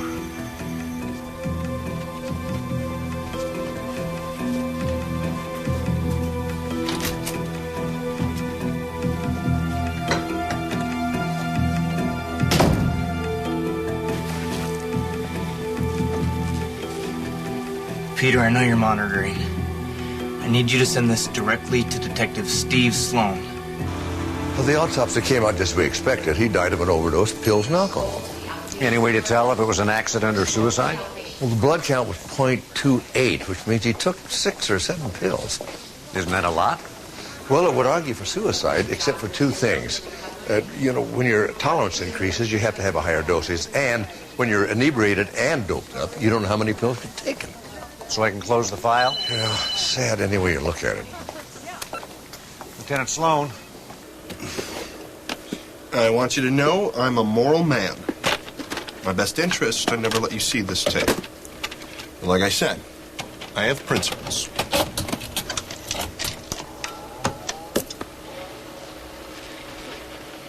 Peter, I know you're monitoring. I need you to send this directly to Detective Steve Sloan. Steve, I've been thinking about this over and over since you left. Everyone here hated Larry, myself included. The guy was a creep. He hit on the women, he rifled through everybody's stuff. He was arrogant and insulting. The guy was an angry, bitter man, but he was not depressive by any definition I've been taught. I don't know how it happened with all these cameras. Now, I think something's wrong here. Don't ask me how, but please do not shut off an investigation. Wait, don't turn it off. Okay, now, Peter, if I don't hear from Steve in the next 12 hours, I'm leaving this house, and I'm saying this directly to the press. Got it?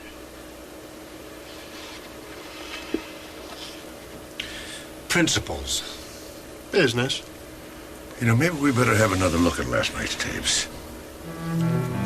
What are those black bars there? It's called time code. It lets us know how far into the tape we are. And it also gives us frame numbers. Very important for editing. Someone actually sits and watches people sleep? No, at midnight we set new tapes for each of the rooms. They're 6 hours long. At 6 a.m., we switch the tapes. Later, we review the tapes to see if anything worthwhile went on. Like what? Well, it's 2:03 now. Say Nora came to visit. Then we check Jillian's room at 2:03, see if Jamal came to visit. That would be interesting.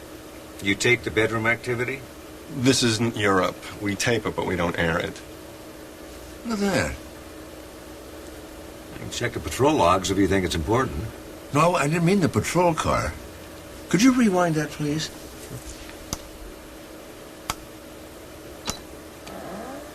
Oh.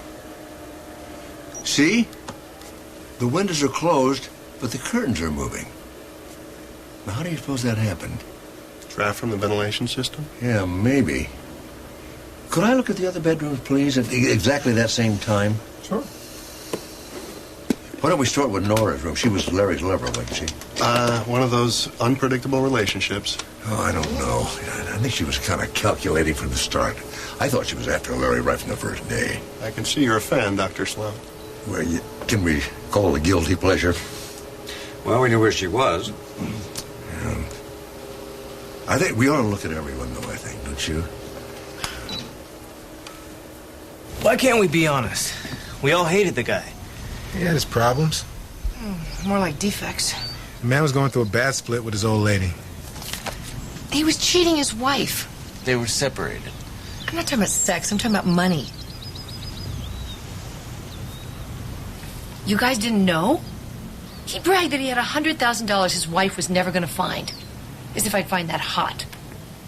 Everyone? Hello? Everyone? Company.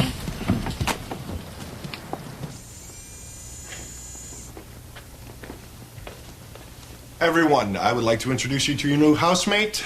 This is Dr. Mark Sloan. Hello.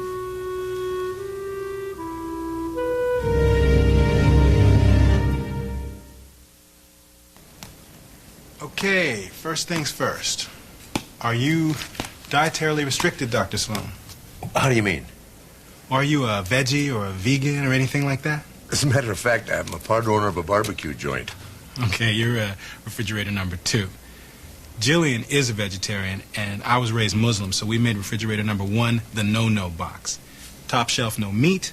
Bottom shelf, no pork. Refrigerator number 2 is for the rest of you folks, including Nora, who's high protein.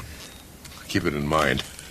You'll get the hang of it. Is there anything else I ought to know? The cameras. Voice and sound activated. They're going to follow you everywhere you go. You see that one right there? Now that's zooming in on me even as we speak. Oh. Is there any way around them? Well, the only place that's really off limits is the head, but, you know, you'd be surprised. You just forget all about them. Yeah, I'm judging from what I've seen on television. I think that's absolutely true. Jillian? Hi. Oh, hello there. You're the medical student. Yes, I saw you on television. What, Adam, is it? Alex. Alex, yes. What year are you in, Alex? Third, yeah. They teaching you that new HIDA scan? Or are they into that new endoscopic retrograde cholangiopancreatography. Okay, if you don't mind, I'm just going to leave you two to your doctor talk, okay? I'm sorry, Jamal. I meet a medical student. I want to catch up on the latest procedures. No, you guys just go on. Alex, I know from watching the show that you're interested in internal medicine. Thought you might like to read this article on the pancreatic lividity study. Is Eileen all right? Oh, yeah, just doing fine. Everybody's being very cooperative. Amazing how little effort it takes to create a community, huh? Well, I think Dr. Sloan will be a lot more compatible than Larry. Not that I want to speak ill of the dead. Listen, he was an unhappy man who destroyed himself. I mourn and grieve for him, but let's face it, his spirit has a lot of work left to do, which is something I want to talk to you about, Dr. Sloan. Larry's death? His room. It's very tainted. I burnt some sage in there earlier, but there's still an extremely disturbed aura. I don't think you're going to want to sleep in there. Well, I'm not too superstitious about that kind of thing. Where is my room, now that you mention it? Right around the corner on the left. Here, I'll show you. Oh, could I steal you for a second, Alex? Sure. Sorry. Be fine. Get my bag.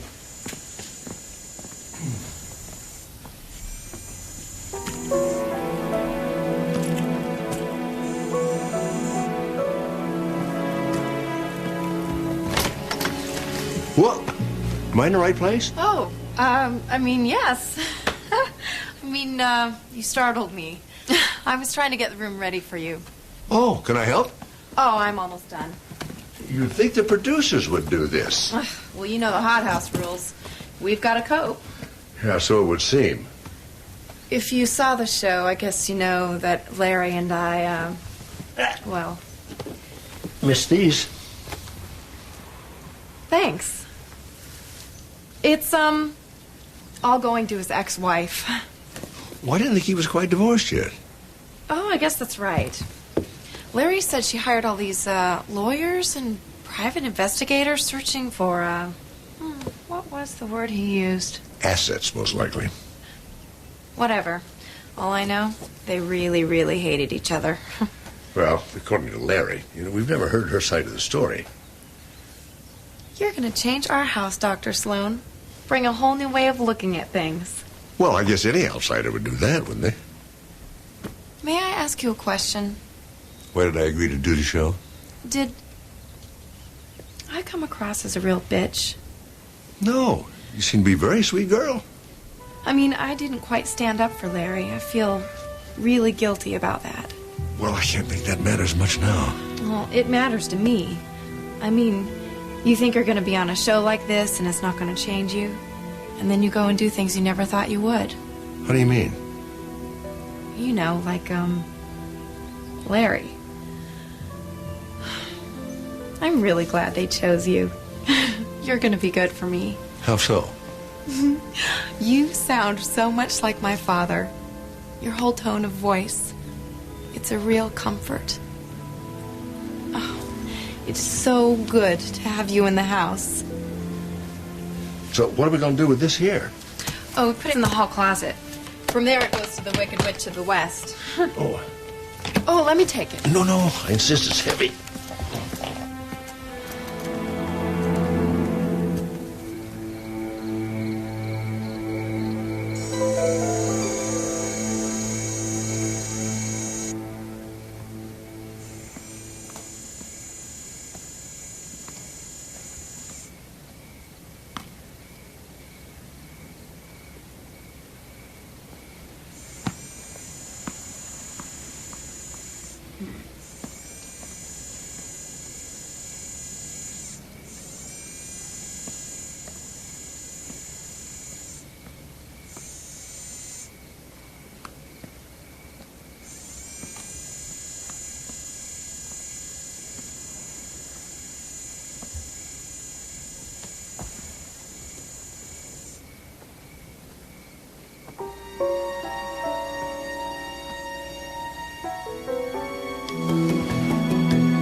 So this is how you do it, huh? I knew there was a way around those cameras. Kind of uncomfortable, though, isn't it? Not if you're in good shape. What is it, some kind of a house game? Camera hide and seek? Well, kind of. I mean, it started out that way. Now it's a little embarrassing. Why don't you let me talk to Dr. Sloan by myself? Are you sure? Yeah, I'll be fine. Good night. Sorry. Hey, is she old enough to be my mother? Yeah, but I gotta tell you, I really like this woman. Alex, you're grown up. That's your business. But I'm a little surprised you didn't tell me that you could avoid the cameras by staying low. Who else going to? When? Whenever I got a chance. I'm investigating a murder. Don't you think this is the kind of information I could use? It wouldn't have worked in the other rooms. You see, we never stood up until we shut the door. So the bathroom was the only room where our trick worked. Were you sure Larry was asleep? Couldn't someone have crawled in like you did and slithered up onto the bed? We tried. Oh. I think Jillian is a very nice young lady. I certainly had no intention of embarrassing her. It was a lark, an adventure. So you came here hoping to hook up with a young guy? You got a problem with that? No. I just didn't think you were serious. I wasn't. Only you know what? I really like this boy. You know, the truth is there are a lot of successful marriages between older women and younger men. Excuse me. Mark Sloan. I'm sorry to interrupt you, Dr. Sloan. Why are you calling me here? I can see you and hear you, but you can't hear me, not in this room. And since we're taping and not live, I wanted to ask you to stop and start over. Why? Did I say something wrong? No, you're too nice. This is called the dish room. Go dish. Mr. Warburg, we had an agreement. No commenting on the investigation till it's over.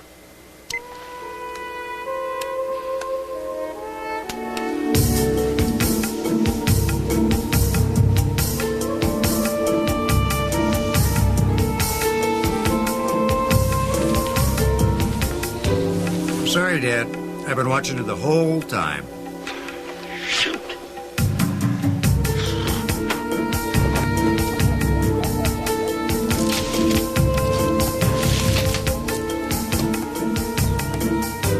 How about now? Front and back.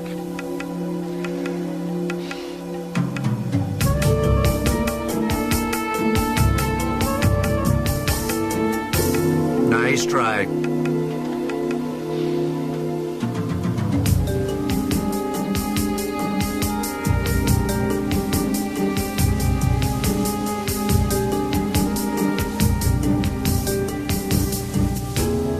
Gotcha. Nuts.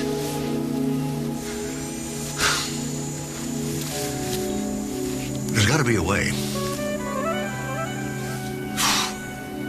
I'm actually glad this came out in the open. I hope Jillian is too. Well, this is so not what I expected. This is a little embarrassing, but I'm trying to look at it as a growth experience. And even though he's the one that found us, I really like Dr. Sloan. He strikes me as a highly evolved human being.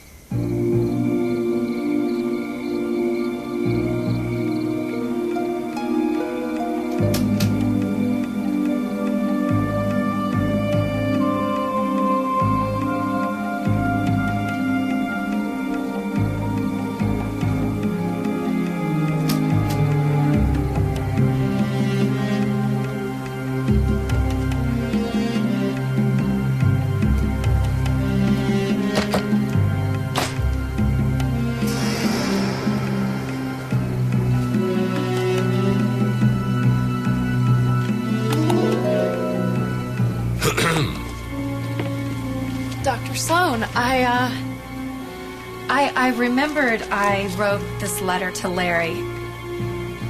I didn't want his wife to find it. Oh. I thought you were looking for these.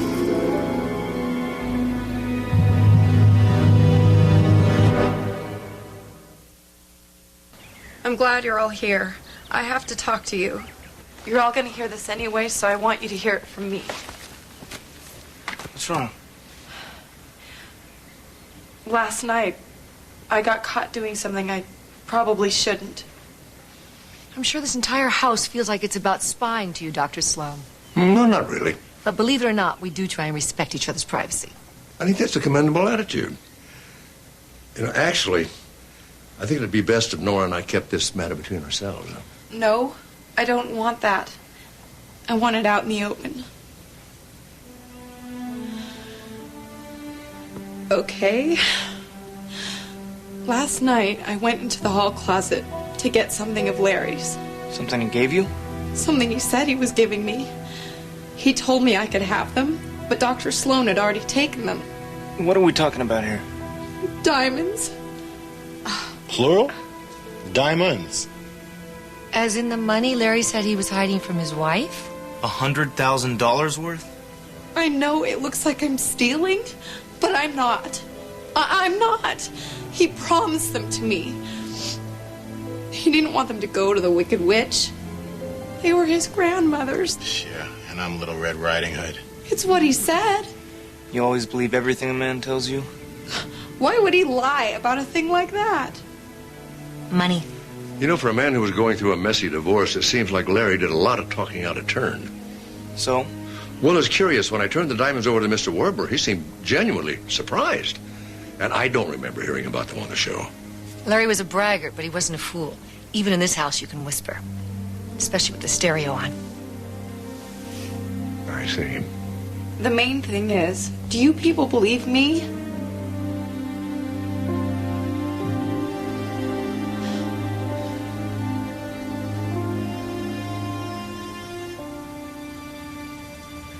Of course we believe you.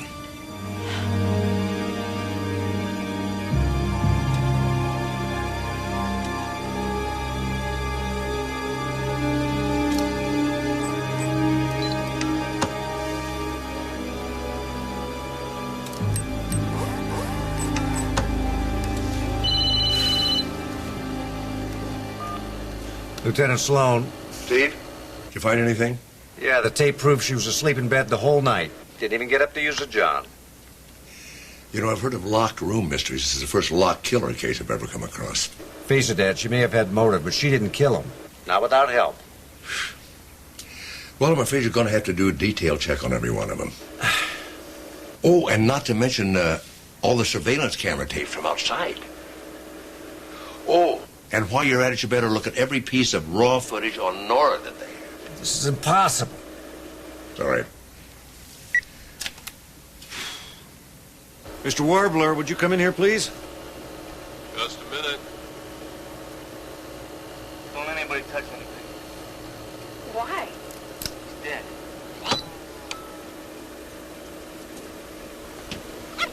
Come on. You find something?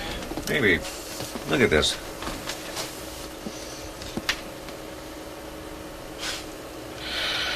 That's our Nora.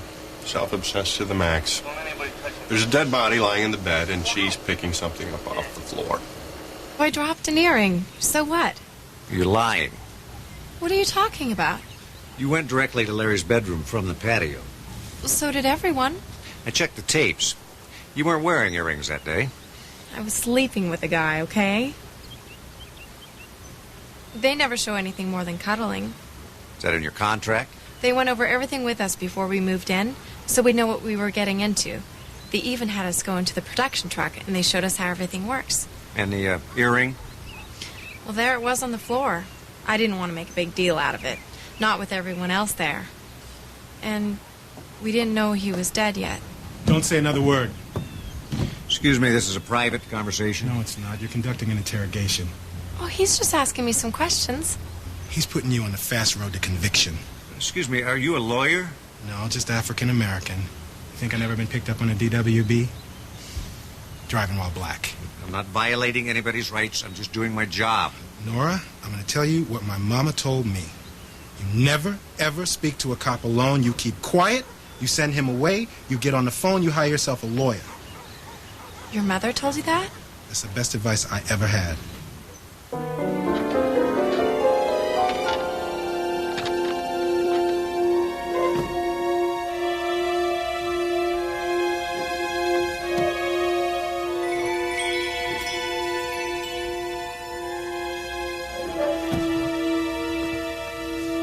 I'm on to you.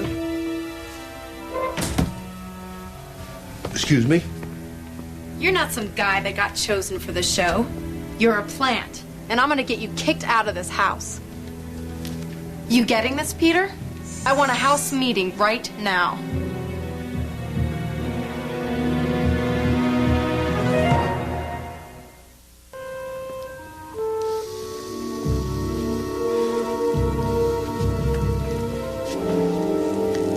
This is hard. This isn't like me, but I've got an accusation to make. Are we playing Clue? This isn't a game, Jamal. This is real life. You know that stuff you're supposed to be so in touch with? What's gotten into you? He has. He's not who he says he is. He's trying to blame one of us for Larry's death. Why do you say that? He's been sneaking around, spying on us since the day he got here. What? You mean like the night he caught you taking the diamonds? I bet I'm not the only one he's been following around. Dr. Sloan? I was opening the skylight in my room. Oh, just hoping for a little night air? No, actually, I was conducting an experiment. What kind of experiment?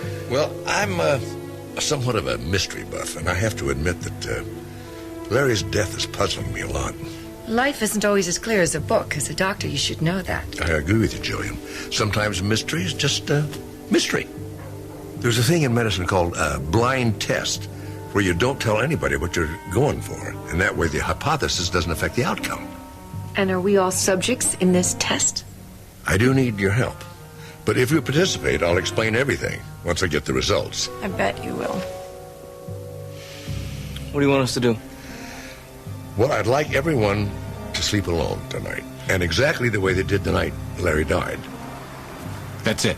Oh, one other thing. In order for the experiment to work, I have to sleep in Nora's room, and she has to spend the night in my room. What's that going to prove? That's what we're trying to discover.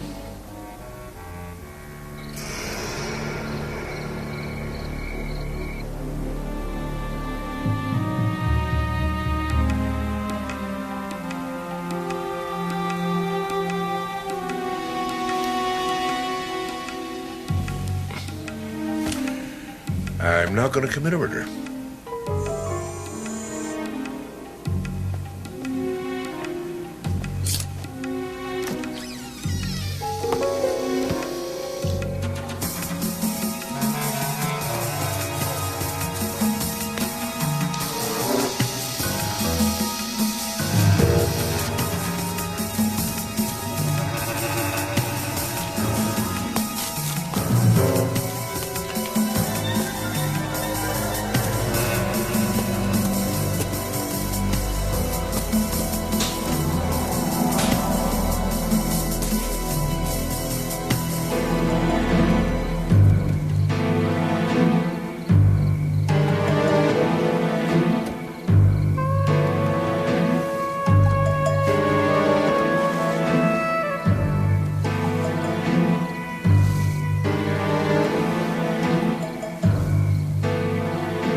It's all right, everybody. No fire. What's that noise?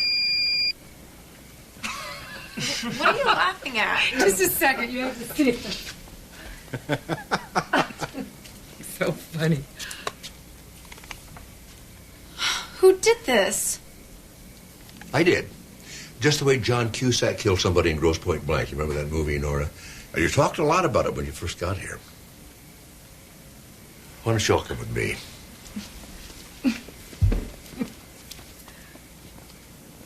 No, Nora was right. I didn't open the skylight to get some air.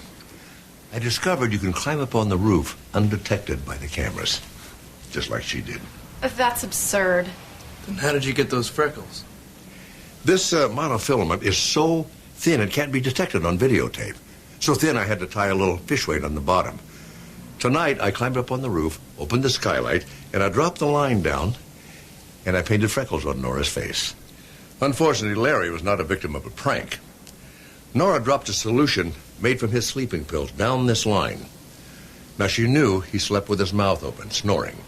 She also knew he was prone to drink, especially if he was upset. We all knew that.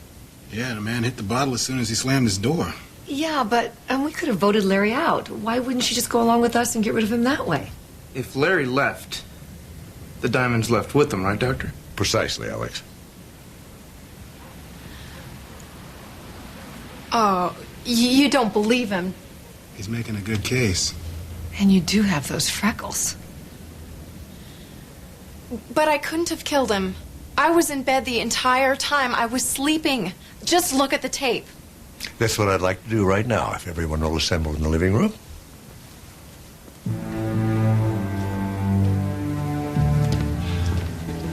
Okay, that's good right there. I've asked the police and Mr. Warbler to join us. Now, the two tapes you're going to see were retrieved from the machines at 6 a.m., the morning of Larry's death. One of them is in Larry's room, and the other one is in Nora's. And, you'll see a black strip at the top. Mr. Warbler tells me that's time code. Each one is set at 2:03. All right, would you roll it, please?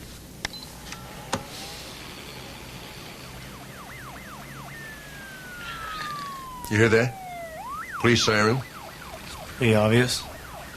Would you switch the sound to Laura's room?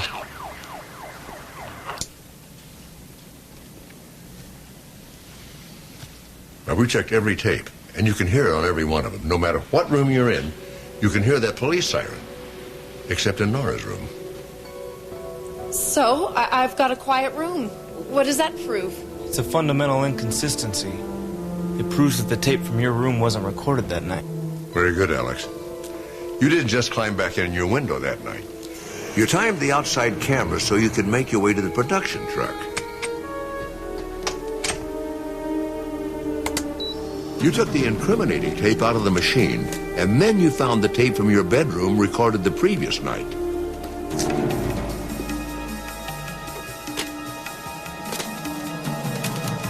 You stripped the label from that tape, and you replaced it with the label from the night of the murder.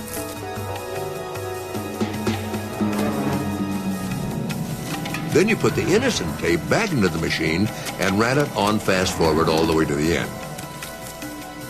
And finally, you put the real tape, the incriminating tape, in the recycle bin. The next morning when the technician arrived, he found a tape in the machine of you sleeping. This tape, if it hadn't have been for that police siren, we could have never proven what you did.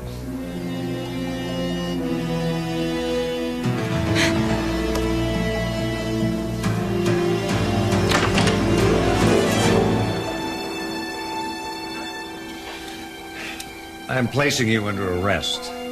Oh, and she can get herself any attorney she can afford.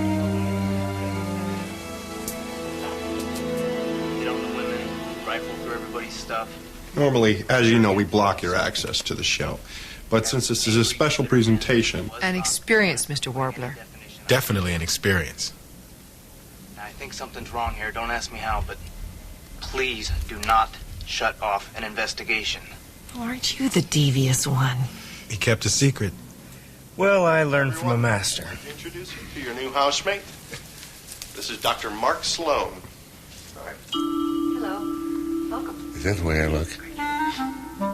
Trust me, Dr. Sloan, you look terrific. Will somebody else eat this?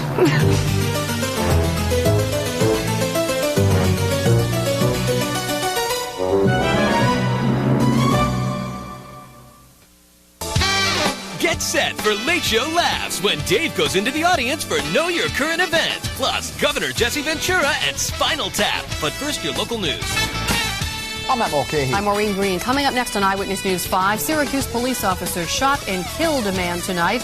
Police say the victim came at them with a samurai sword. We'll have a live report. And a fired substitute teacher speaks out about charges of hitting a student. Those stories plus Jim Barrick's precision forecast. Eyewitness News 5 is next.